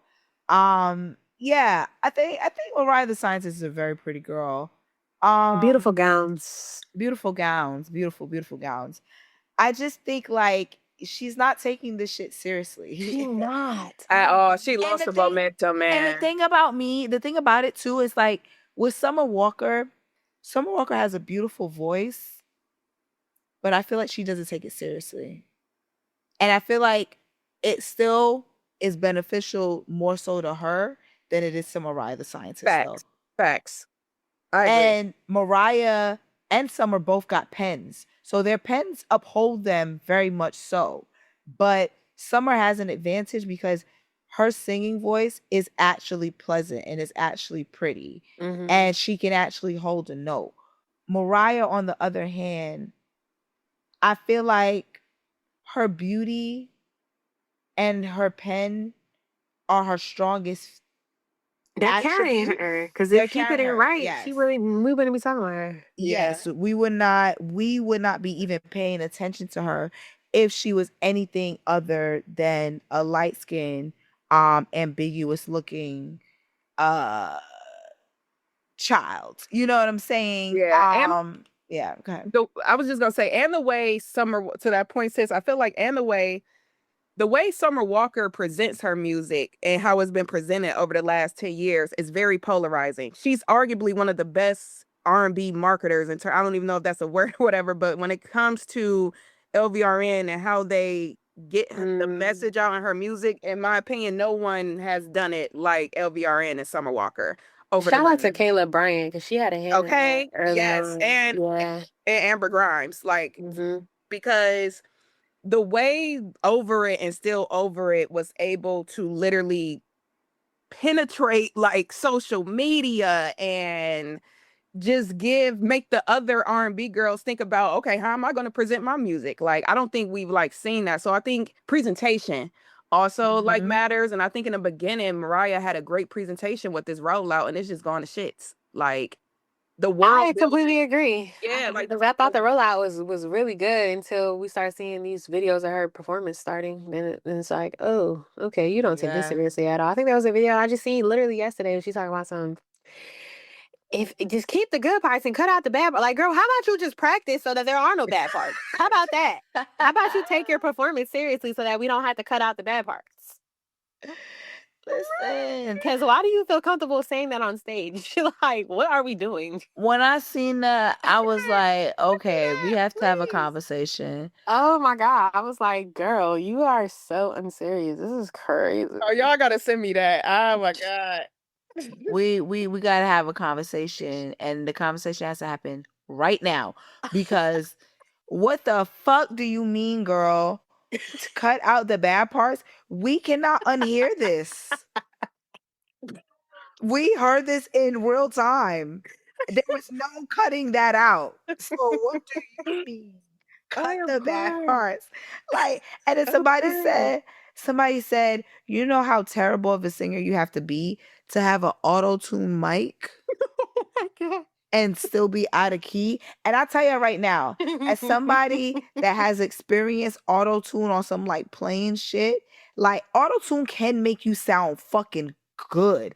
It Yeah. adds a boost. It adds, but it does not define your voice. And I think that's the thing. That's why singers were relying on auto-tune too much because it it doesn't transform your voice to make you this immaculate singer. Now, mixing and all that other shit that niggas do in the studio can do that. But the Mm. actual auto tune, it just gives you an extra boost. So if you naturally have a nice voice, the auto tune, that's like I would not be surprised, and I'm not discrediting the queen because I know she has them fucking chords on her. That throat chakra works, okay? But I would not be surprised if Beyonce had a little bit of auto-tune sometimes on her mic or some shit like that because it just gives it a extra flavor, like that little salt. Mm. Man, it does that. But Mhm. when you don't got it and you can't control your own voice, control it. Control it. You Nah, what was lose. that song Beyonce had? It was called, it was 7-Eleven or something, where it was like a random fun song she just dropped. And it was like, you could tell she was Yes. playing with, having fun with her friends and auto tune on that. Shut it sideways. Slap it in the air. Yeah. Where your hands off, throw down, toss her head down hair. Yeah. That's my shit. But I like Mariah. I think she's a fun girl. She seems like she has a dope personality. Once she gets away from that man, she will be super successful in her life. I promise her. But yeah, I think the time now where people are so invested in the art form of things, they want the people that are actually a part of it to be good. You know, I would not Mhm. want to spend my money to come out and see an artist and I feel like I could have just played you on my Spotify and I would have had a better experience. You Yeah. know, like no, we gotta do better as artists and yeah, that's just my And a opinion. low-key to me, like, just as, like, a student of music for my entire life, to some degree, it's disrespectful to your fans to come out saying shit like that on stage, because to me, it's like, to your point, you don't care that I spend money on this because you're not prepared to be here. Yes. And, Yeah. like, I think I don't know, like, I understand there's a lane for everybody, and we in this space now where you kind of got to take these kind of artists with the good artists because it just that's where we've gotten in Mhm. music. But to me, it's just like it's such a disservice to the craft because you don't take it seriously. So like, get the fuck out the way. Go be a writer for somebody who does take it seriously, because that's not to say she's a great writer. Mhm. And I feel like part of the problem with music for the last 10 years has been nobody knows they fucking lane. And that's on various sides of it. Like, you are a manager, not an A&R. Get the fuck out the studio. Woo. Go manage some shit. You are a writer, not a singer. Get off the stage. Like, we don't want to hear you. You are a background vocalist. And there's nothing wrong with that. You're a background vocalist, not the star. Like, stay in your lane. Like, I just feel like nobody knows their fucking lane. And this is why we got singers on stage talking about delete the bad part. Like, what? Or even that just made me, I gotta see that, but that just made me think of that. It's a clip of Mario going around too, where he getting the videographer guy off stage, or the guy that's like getting the footage. He's like, get the fuck off And stage. let's be fucking clear, Mario. Okay, Mr. Braid My Hair. Let's be fucking clear. That was disgusting. That Number was. one. It was That tacky. was tacky, like that outfit you was wearing. It was disgusting. And I know because you won your little versus battle with against Omarion because he just was sloppy and was not prepared. He was cockied out his mind. You think that you've done something in your time, but we have not forgotten that you have petitioned and wrote in favor for Tory Lanez to I did be not forget free. that. We did not forget that. I did We not did not forget. forget that. Pains my soul. We did not. We did not. And we never asked you for that. Okay. Not to mention, I'm gonna be very honest, Mario, your tone ain't all there either. If we're gonna be frank, if we're gonna be honest, Mario, it's decent, but it ain't all there for all of that. And I don't know what song you was performing for you to disrespect the photographer, but he made you look good. Cause I only know Braid My Hair and what's the song we all know? Say he's just a friend. Just a Just motherfucking a friend. friend, yeah. And you say she's just a friend? Yeah. Yeah. Okay. Anyways. And even in that, it's funny because it's like in that sense, the photographer is in their lane as they should be. So In their respect lane. the photographer. But I don't know. I just feel like and to me, a lot of this also is tied to the lack of artist development that exists in the space. Yes. When there's more artist development, this either goes two ways, right? Like one, we either don't have her on stage saying shit like that because she's being so developed that she actually is prepared for a show, so she don't have to say that. Or two, in her process of artist development, she realizes maybe I should just be a writer. Yeah. Because you have a Yeah. team around you that's telling you, this probably not your lane. And then, we're going to have those people that say like, oh, you got to give people grace and blah, blah, blah, blah. Yeah, you do got to give people grace, right? Like, and for me, the grace looks like, oh, maybe you forget your lyric or something as a budding performer who is doing your 10,000 hours. Or maybe you fuck up a dance move like i.e. Doechii and where she slipped down the slide. Like stuff like that. You give that Yeah. type of stuff grace. People who are serious about the shit fucking up accidentally. That's what you give grace for. You don't give grace for somebody ill prepared because they don't give a fuck about the performance coming on stage telling you, oh, delete the bad part. You don't give grace for that. I bet you if Young Thug told your ass to get in some motherfucking vocal lessons, your ass would be out there singing like fucking Whitney. Oh man. I just like this generation is suffering from not having a Prince in the audience. That's all I'm gonna say. Yes, I agree. I agree. But thank God we do have some vocalists that still exist, and we shall do our parts to uplift them. Yes, absolutely. Always. But I know we mentioned well, we didn't mention the word versus popped up in the last the last tidbit, which made me think of the verses that did happen recently. I didn't get to see it, unfortunately, so I gotta kind of like go on YouTube, see they have a recap of that. But verses did happen. No Limit versus Cash Money, baby. Jazz, our insider reporter, will let us know what happened. The biggest. First of all, I will say shout out to Swiss Beats because I really think Versus is arguably one of the greatest things to happen to hip hop in the last 10 years. And not only just hip hop, black music in general. I feel like when we think about these artists like the Beatles and Rolling Stones and how they get to go on tour and all these things, we never really saw our hip hop icons in that same light until Versus. And I feel like this break Versus took was much needed, and I feel like them coming back really showed the culture. Like versus is here to stay. It was the number one trending topic.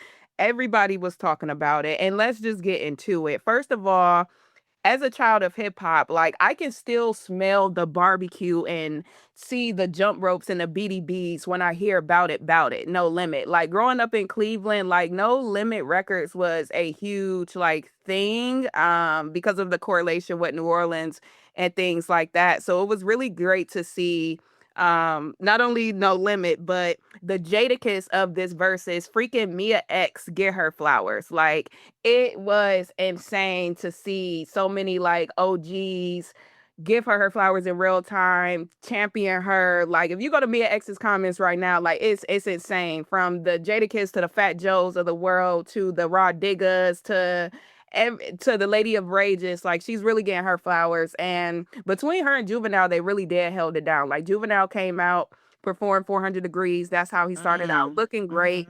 And then, Cash Money and Low Limit did what they had to do. I've seen somebody say how like Master P was kind of like had those knees going the whole time, but it's just like that's culture though. Like when you think about that, that's still culture. Like No Limit had niggas really in like army fatigue before we knew what that was, like as Uh-huh.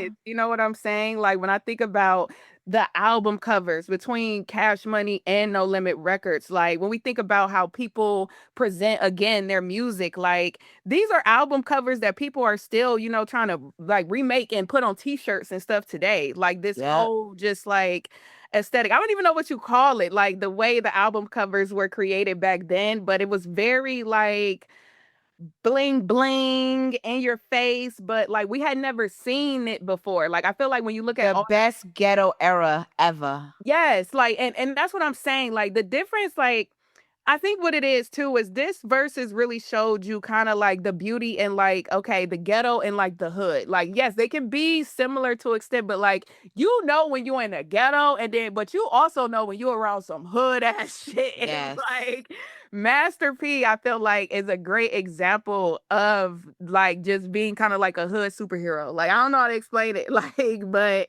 no, shout out to Versus, shout out to Mia X, and I'm very excited to see who's going to be next. I will say, like, even though they did do this Versus in Vegas, and I get it, it was in partnership with Complex. I don't think that audience deserved this particular Versus. I feel like if they would have did this in New Orleans, the crowd would have been a lot more like appreciative. And that's not to say people weren't, but that was the only thing that I kind of was like, shout out to Kelly Price because Kelly Price was on stage supporting her girl. That is Mia ex best friend. And let me tell you, everybody I needed know Kelly that's Price in their right. life. Everybody needed Kelly Price. And like Kelly Price was not playing. She was her girl's biggest cheerleader on that stage. I don't know what Tamar was doing there. We will talk about that in another episode. I seen that. Tamar Braxton. I mean, we know how she was there, but it was like, girl, like, can you please relax? But nah, it was some really phenomenal moments, and I just love seeing like we said, our icons getting they flowers. And I think also this verses reminded people that Snoop Dogg has lived so many lives. Let's get into it because I see people saying like, oh, Snoop Dogg came out to support or be with No Limit. No, Snoop Dogg is No Limit. Like, Ah, okay, Snoop hello. Dogg was signed to No Limit at some When he point. got out his deal. Yes. So I love that was my favorite thing about this verses too. And yeah, I just love that verses like came back with a bang. I love that. And I'm excited to see the next one. Who would y'all want to see on verses? Who y'all think we got to do next? Mm. Honestly, I don't. I would love just for like shits and giggles, Drake versus Kendrick. I would too, just for the giggles, yeah. Have we Literally. not suffered enough? No, I would love to see it. Like, I think that shit would be so fire. Granted, I don't think they're musically comparable. In my opinion, like they're two different kinds of rappers, but I think just like culturally, that would be fire. It for That the shit will break culture. that shit break the That shit would internet. break the fucking internet. It was. It's funny you mention that too because now that Versus is back and the way they're positioning it is like it's a time to celebrate Black music's most beloved catalog. Am interested in seeing like how are they gonna bring it back? Like, are we gonna see a little bit more of like newer artists? Have we in done Ver- girl groups? Ooh. Oh, Or like okay. like groups in general? Because I don't know. Did I they do an know. SWV one? Wasn't it like Yes, they did. They did. SWV versus Oh, what if they shit. could do like, oh, what is that group? Mint Condition versus like Boys to Men or something like that? Oh my gosh, Make Condition versus Boyz II Men. That's super crazy, girl. yeah, I think they all just announced they about to go on tour too. I think it's New Edition, Boyz II Men, and Tony Braxton. Wow, I'm Um, going to that. yeah, they all Holy about to go shit. on tour. Yeah, they just Yes, announced it. it was SWV versus Escape Escape. versus. That's what it was, sis. Yep, it was Escape. Yep. And Ooh. yes, I did see that tour announcement. Somebody said, is everybody broke? But No, like I have to see that. I'm gonna look it up. The but Mint Condition is no. like to Yes. me one of the best, if not the best boy group in my opinion. I don't think Mm. any boy group is coming close to Mint Condition personally. Mm. No, that's deep. That's a deep take. Oh no, they wasn't singing like them I don't care. I think that's Yeah. what's missing, low key. Is great harmonies, like great harmonies in groups. Y'all know who I would love to see in the verses now that we think about it, and I feel like they could. But I'm like, who would they go against? Migos. Mm. The only people I could think of would be Travis Porter, Uh, and it wouldn't last that long. Yeah, I was gonna say they wouldn't last the first 2 rounds, but but I could see Migos in the verses. I'm like, damn, who would they like? Damn, like who would go up against Migos? That's crazy. But like if we went through a Migos verse, I think that would be kind of yeah. Yeah, they would have to go against themselves. At this point, no, they kind of would because it's like I don't. you know Yeah, what would be cool? Like if they did what's the word I'm looking for? Regional versus like Atlanta versus New York or Atlanta versus LA or some shit like that. That would be I fire. like that idea. Regional versus yes. Yes. And I would even that do like East Coast versus West Coast and then do different eras. So like have like the yeah. 90s rappers versus the 90s rappers, the 2000s rappers versus like that shit would be crazy. Oh my God. no, that would. That's And it. imagine going to that live, Yep. bitch. And I would love to see like more women in season versus too. I feel like we got the Eve and Trina one.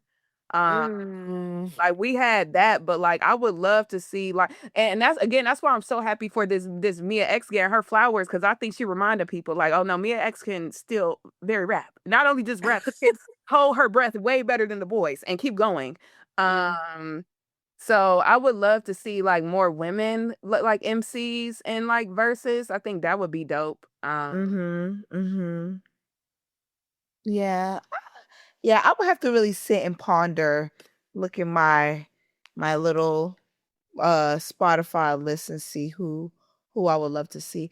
I'm trying to think like Missy Elliott. I know people have wanted Missy in a verse. I Oh think my people God. want They're like Missy Missy versus. versus Pharrell, See, I would bitch. want Missy Or versus Timberland. Busta. Ooh. I I think think Missy can go against Busta Rhymes. Missy Like, because of production, visuals, they videos. rapping, singing. I mean, yeah, she has a very extensive resume. And by the way, D'Angelo, I believe he did do a verses, but it was more so a tribute. I think Yeah. it was a tribute verses from Has what I remember. Sierra hasn't done a versus, has she? Who would she go against, in your opinion? Hmm. Who would Ciara be a great match for? I lucky for like her only peer for real is Chris Brown, and I was she's not gonna beat Chris Brown. I I'm would say I'm like sorry. she's not gonna go up against Chris Brown, but like when I think about it, I'm like I'm trying to think of other people from that era. It's like, man. Yeah, But I would I love to don't see her in know. the verses. Yeah. We gotta ask our community who we need to see in the next verses. Maybe Timbaland versus his AI artist. I'm screaming. Oh my Who God. knows? Who knows? Timbaland. Maybe him versus his hairline. I don't know. But Oh there's my plenty of God. things. Oh, what about Justin Timberlake? Who would he go against? Ooh, I've seen this take. I've seen this. Only person he could go against is Usher. Oh, that would be so good though. Oh my God, because JT had a moment where that nigga was dominating radio. Facts. It Facts. could really only be Usher in my opinion. Robin Thicke. Hell no. What? Only because they I white. I kid. I kid. Oh, because they white is jokes. But yeah, I don't know. But what I do know is that I have to go and watch this No Limit Records versus Cash Money because I got to see why Tamar was literally wiping down Birdman's bald ass head with that star on top of it like a fucking idiot. But anyways, I guess moving along, I don't want to say that I care, that I don't care, but I don't want to say that I care either. But Taylor Swift, Life of a Showgirl, first week sales 3.48 million per pure album sales. I think that's crazy. And I think what's crazy is the 29 remixes, variants, whatever you want to call them, that she also came out with. I think she came out with a spoken word version. I don't know. But what I do know is Taylor Swift is really fucking the system. She is taking them by the waist and thrusting. Okay, no rabbit strokes over here for Big Taylor. All right. I don't know, y'all. I really don't have no comments on this except for Taylor Swift is, in my personal opinion, and this may offend, the Swifties, but it is what it is. Taylor Swift is really a very mediocre white woman who has success. And she's relatable to a lot of other mediocre white women, which is why she probably has a really big fan base. And, I don't want to offend our white listenership, but at the same time, facts are facts. And sometimes the truth does hurt. And when people compare Taylor to Beyonce and things of that nature or try to discredit her, which is fan bases doing what fan bases do, but still at the same time, it's kind of like if this was Beyonce doing this, everyone would have everything bad to say. Oh, for sure. They would discredit it. They would think Yep. it was bots. They would think it was any black entertainer, we could even say for that matter. They would not give this any real justice in the fact that which honestly, I've been on the TikTok streets and I've seen the white side of TikTok even speak out on this. And they're not happy about Miss Taylor Swift, actually. I saw that and I'm shocked. Shocked, appalled, befuddled. Right. Because I don't think I'd ever see a time when the whites would come for Taylor Swift. Like, the amount of disappointment in them fucking TikToks, I'm like, damn, y'all really you know what it is? Like, just like people are, and again, I hope the listeners follow me because they like, damn, where did Jasmine Joe go with that? But like, kind of how like people have been saying how like that whole BBL era is over, and niggas just getting tired of that whole thing. I think in terms of like with Taylor Swift and shit, I think I'm be honest, I think people getting tired. I think like the whole white innocent girl next door that just makes American pie and bakes American pies. I think it's dying out. It's just like it's coming to a halt. And I also, the way they're presenting and showcasing this album is very annoying too. Like I know I was in Times Square recently and I seen a billboard for it, and it was like the most streamed album of all time or something. I'm like, this shit just came out. Like, what are y'all talking about? Yeah. How? Like, that's how they're leading with it. And it's just like, it feels forced. It feels forced. And I don't think her original audience is flowing with it. I think they tired. But again, I think there's this like this parallel between her career and Drake's when we see the conversation around the development where they stop growing, they like plateaued, and it's like, all right, can we see some growth in this rap, in this singing lyrically? Can we hear something different? Right. And then they call you crazy for actually wanting better. Right. Like, sorry, I didn't know that she was just gonna continue to talk about bullshit all her life from the time she was whatever age she started till now, and then also the the whole thing that kind of got me upset too was, first of all, when this dumb bitch sat up there and talk about I'm not a bad bitch, I'm not a savage. Bitch, shut the fuck up. That shit pissed me off so bad, bro, because first of all, number one, I thought it was a diss towards Megan Thee Stallion. I was like, hold on, Taylor Swift got beef with Megan Thee Stallion? That's crazy. But then I realized it was very passive-aggressive attack towards the black women. And I'm not just trying to regurgitate, what I've seen on TikTok. But when you do the deep dives and you see the thing, shout out to the TikTok investigators. When you see the deep dives of the things that these people put together and knowing Travis Kelce's history and knowing that, number one, this all looks like what everyone thinks it looks like, a PR relationship. Do we want people to be happy in this world? Absolutely. But are we in the world of entertainment? Yes. Even our political system is entertainment. Like, let's be honest. Somebody said the other day that politics have become like a entertainment show or something.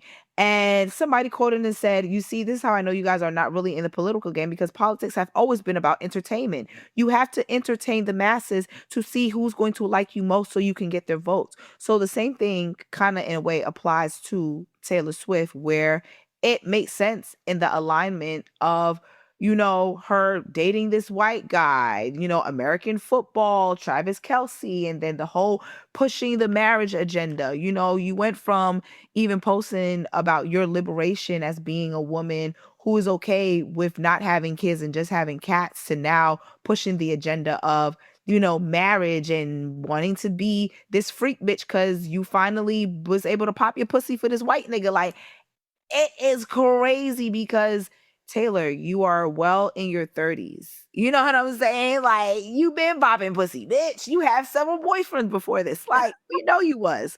So what the fuck are you talking about? Like, let's not stay in a childlike mentality. And I think that's a problem with a lot of artists, is the things that make them the most money they tend to stay in.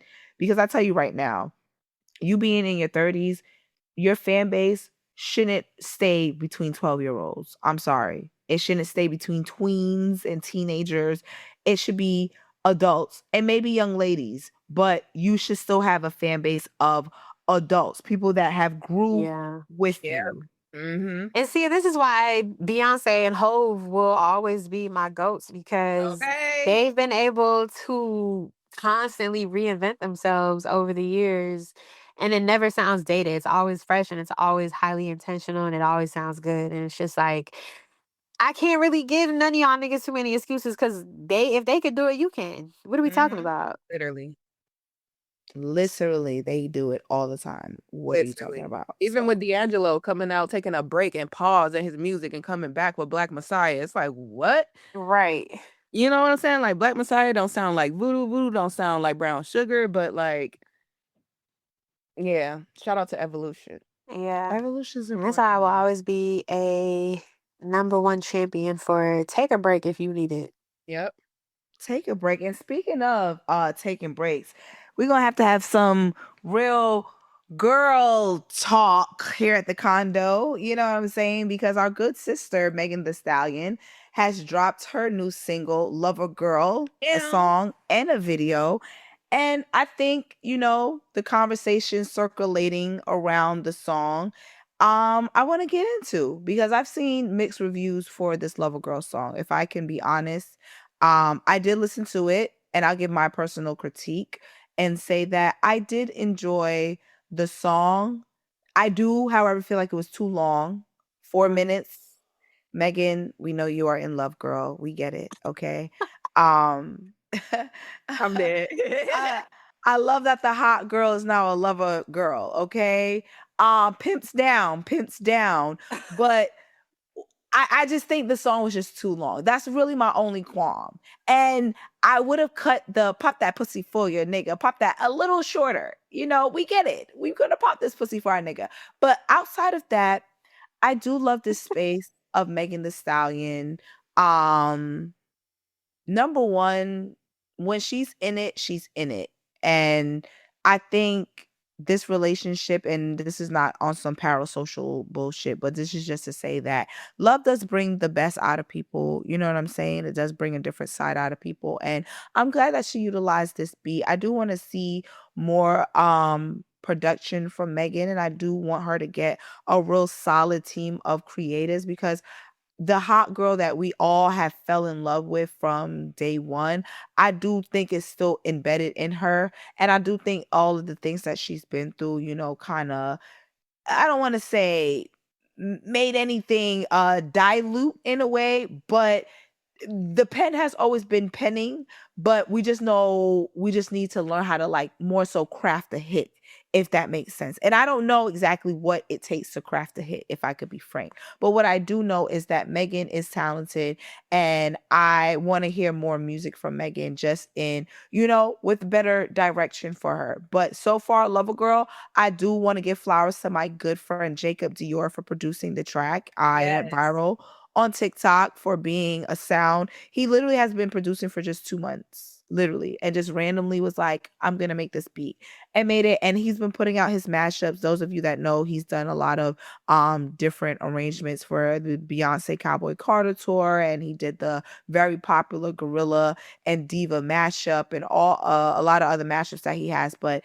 this is his, taking his chances in the production lane. And this song definitely went viral to the point where it got into the hands of Megan Thee Stallion, and now she has a song out with him as the producer. So shout out to him. And that's one of the best things about it, is seeing somebody that you personally know get some flowers and actually, pursue something that they love, and definitely inspired me to continue to be on my own producer journey. So shout out to Jacob Dior for producing Lover Girl. And the video, absolutely love it, to be honest with you. I love it too. Love the video. I think she I looks love it great. too.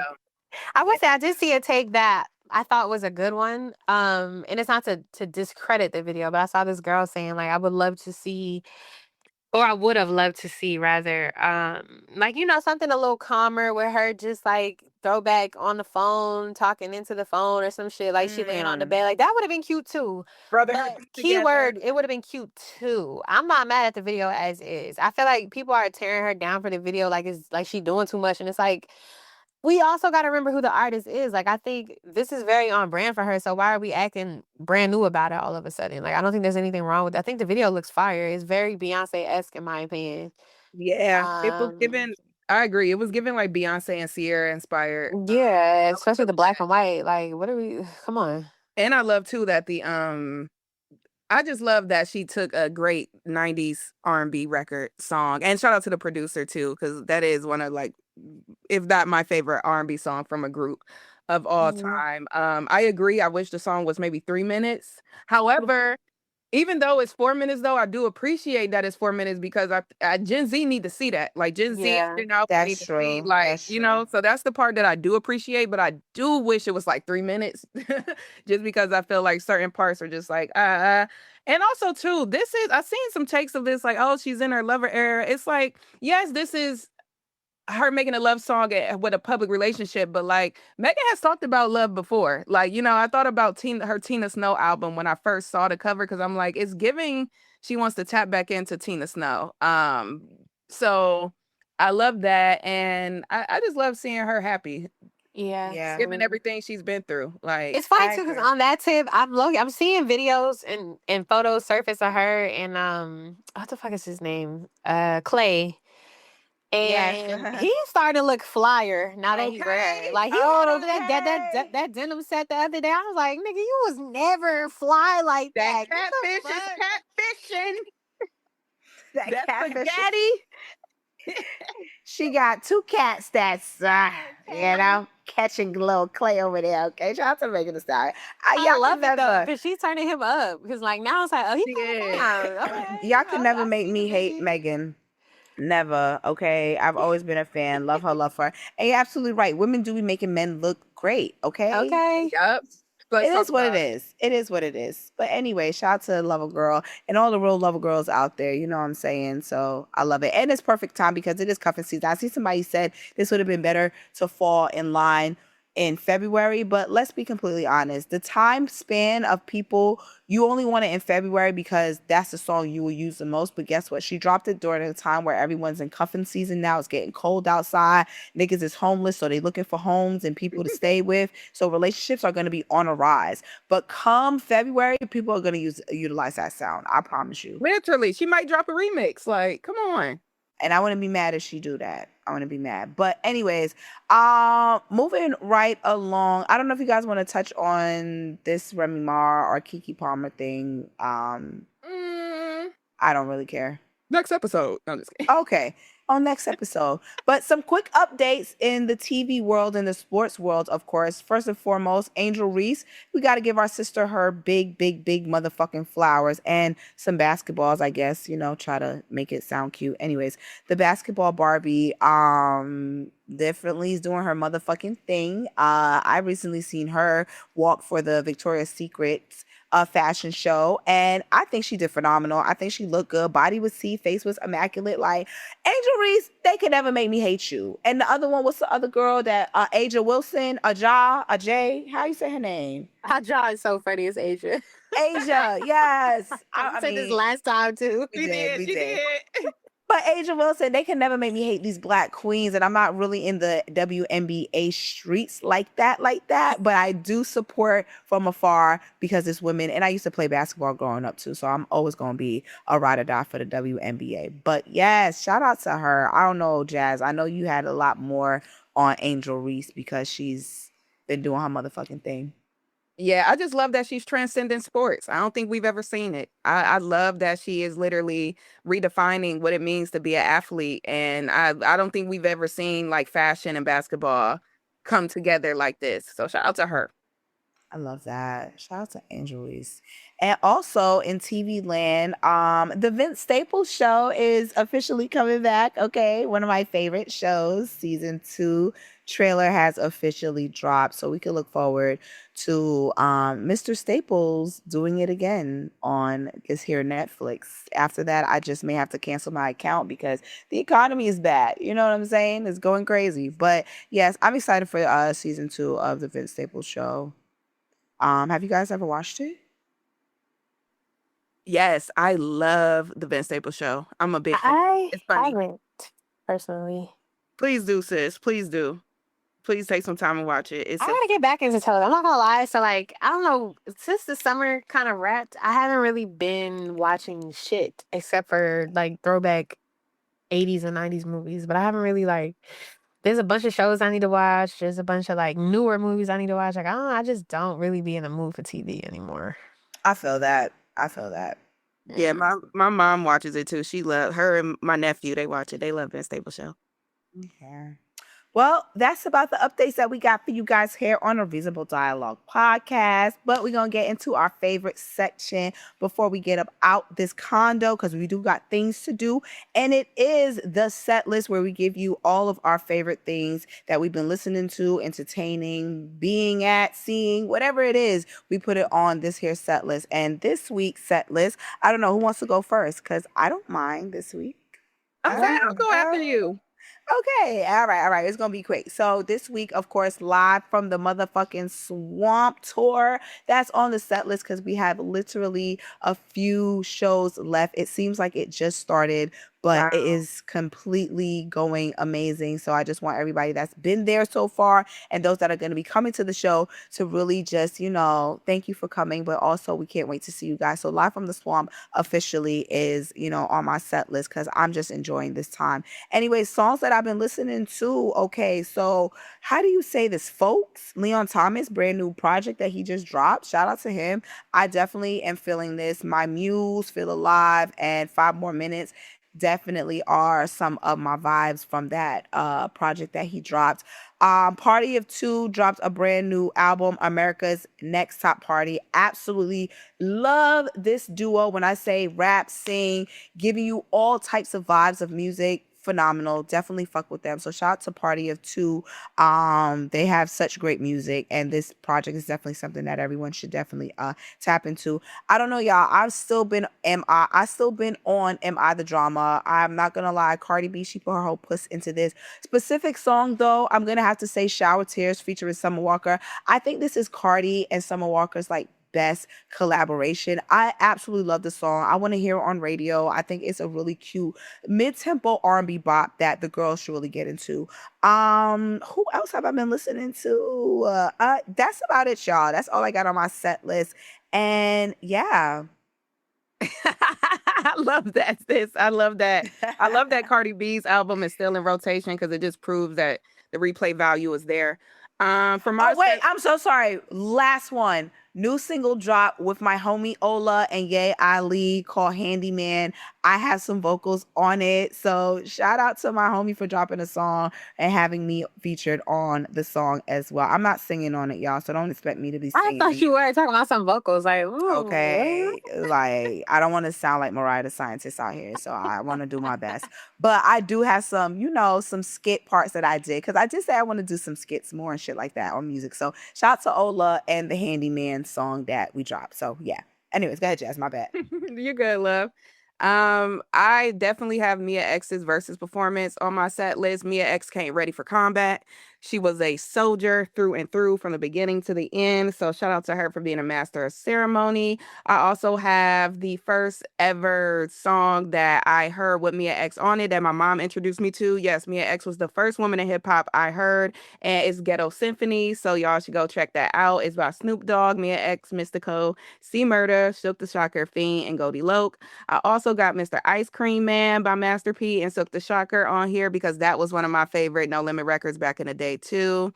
I want to shout out Ruben Vincent. Ruben Vincent is somebody that I've literally watched grow and propel to excellence in this industry during my time at Rock Nation and just seeing him where he is now. So I want to add Dre and Sydney, the signal from his new album Homecoming with Knife Wonder on there.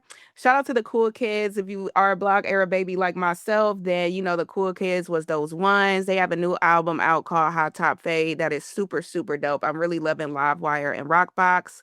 Mana Leos, who did the Body album cover, is actually shot by my homegirl in Cleveland's own Maisha Yvonne. Shout out to Maisha, who is outside. She is also the photographer for Beyonce Cowboy Carter tour in Jersey. She's also photographed my Monica and Brandy's recent cover. So Maisha is just doing a thing and always making Black women look beautiful. Shout out to the Live from the Swamp tour because I can't stop listening to 400 by Kyle Banks. So shout out to everybody that was a part of that. My girl Malai here, Doechii, amazing show. I just keep listening to Kyle Banks' album. It's a really great project. Shout out to Cash Doll. Cash Doll just had a new campaign with True Religion that I think is really dope. And I think it speaks to just never giving up on your music and your sound. A song you dropped like 10 years ago may be even picked up for a campaign today, but they did an Ice Me Out campaign with Cash Doll. And I just think it's really dope. She's in Reasonable Doubt right now. She's doing the things. And lastly on my set list, prayers for Kingston, Jamaica. As we discussed, there is a hurricane that is literally landing in Jamaica right now as we speak. And I'm gonna pass it to my good sis Yan. That's my set. So on my set list is the second episode of Raw Form, which is my short form podcast. So the October episode on commitment is out. That's on Spotify, and then there's a visual element of it that is on Instagram, TikTok, whatever platform you use, as well as a playlist that goes along with it. I found a Soulquarians playlist called the Soulquarians 97 to 2002, the Electric Lady Years on Apple Music and Spotify. Amazing playlist. I saw it scrolling. It was viral. Somebody had posted all the songs that they loved from that era. I thought it was dope as a tribute to D'Angelo. Daniel Caesar released his new album, Son of Spurgey. That is on my playlist. Also, for those who know, I don't give a fuck about y'all cancellation. Daniel Caesar is top 5 of his generation. So shout out to him in that album. He sounds amazing per usual. I also have Ruben Vincent and Ninth Wonder's album on my set list. Shout out to him and team. Welcome Home. There's actually a lot on there that I really loved. One in particular that has gotten me through the weekend was I'm Good. Thought that song was really, really dope. As well as Issa D. I thought that was a really dope one too. I love that one too. That was Yeah. I think actually like just a little dive into that. I think what he's doing with his album is actually really phenomenal because it is an ode to the neo soul era in my opinion. Like there's a lot of great samples on there and it really feels like a classic 2000s hip hop album in a way that we've been missing from hip hop where it's like it's not an R&B album, but there's a lot of R&B elements in it that make it easy listening. It's music that is geared towards women. Women can listen to it. Men can listen to it. Like it's just a very wholesome album. Great bars, great production. It just sounds amazing. So if you're not familiar with Ruben Vincent, you definitely should be. Janet Jackson, Got It Till It's Gone. That's on my set list as well. Old song, but it's been in my rotation. And then 2 films, Meet the Coopers. So Diane Keaton was one of my favorite actresses. Rest in peace to her. And I don't know how I've never seen this movie, but I finally, like I saw it on Tubi and I let me watch this shit because I seen she was in it. And I didn't realize it was a Christmas movie either. So that is now in my yearly Christmas rotation along with The Family Stone. I didn't realize she had Christmas on lock like that because Meet the Coopers is fire. It was. I was like, how did I never see this movie? This is crazy. But that is on my set list. And then also I watched this thriller called Bring Her Back on HBO yesterday. That was really, really well done. And it was such a nice, like, I hate thrillers that aren't really that scary. Because I watched, for example, Weapons, and I'm thinking this was about to be movie of the year. That shit was so ass. So I was very happy that HBO redeemed themselves with Bring Her Back. And then lastly, on my set list, I want to dedicate it to my dad, Stevie Wonder, as from Songs in the Key of Life. And that's all I got. So beautiful. I love that. Well, guys, feels good to be back in the condo.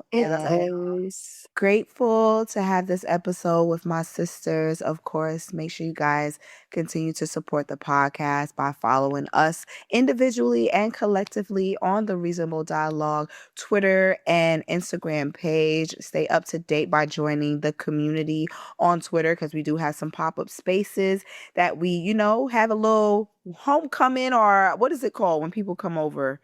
Y'all niggas come through to the condo. Housewarming? Yes. Housewarming. yes. But anyways, that's our time and we gotta go. That being said, this is Reasonable Dialogue Podcast. It's your girl, DJ Miss Milan. It's your girl, Jazz. And it's your girl, Yan Snead. You ain't gotta go home, but you gotta get the fuck out of here. Ew. And don't take my lighter. Or the chargers. Goodbye. Bye. What's up, world? It's your girl, Jazz. It's your girl, DJ Miss Milan. And it's your girl, Yan Snead. Thank you guys for tapping into another episode of the Reasonable Dialogue Podcast. Thank you guys for tapping in every week and spending time with your favorite girls at the condo.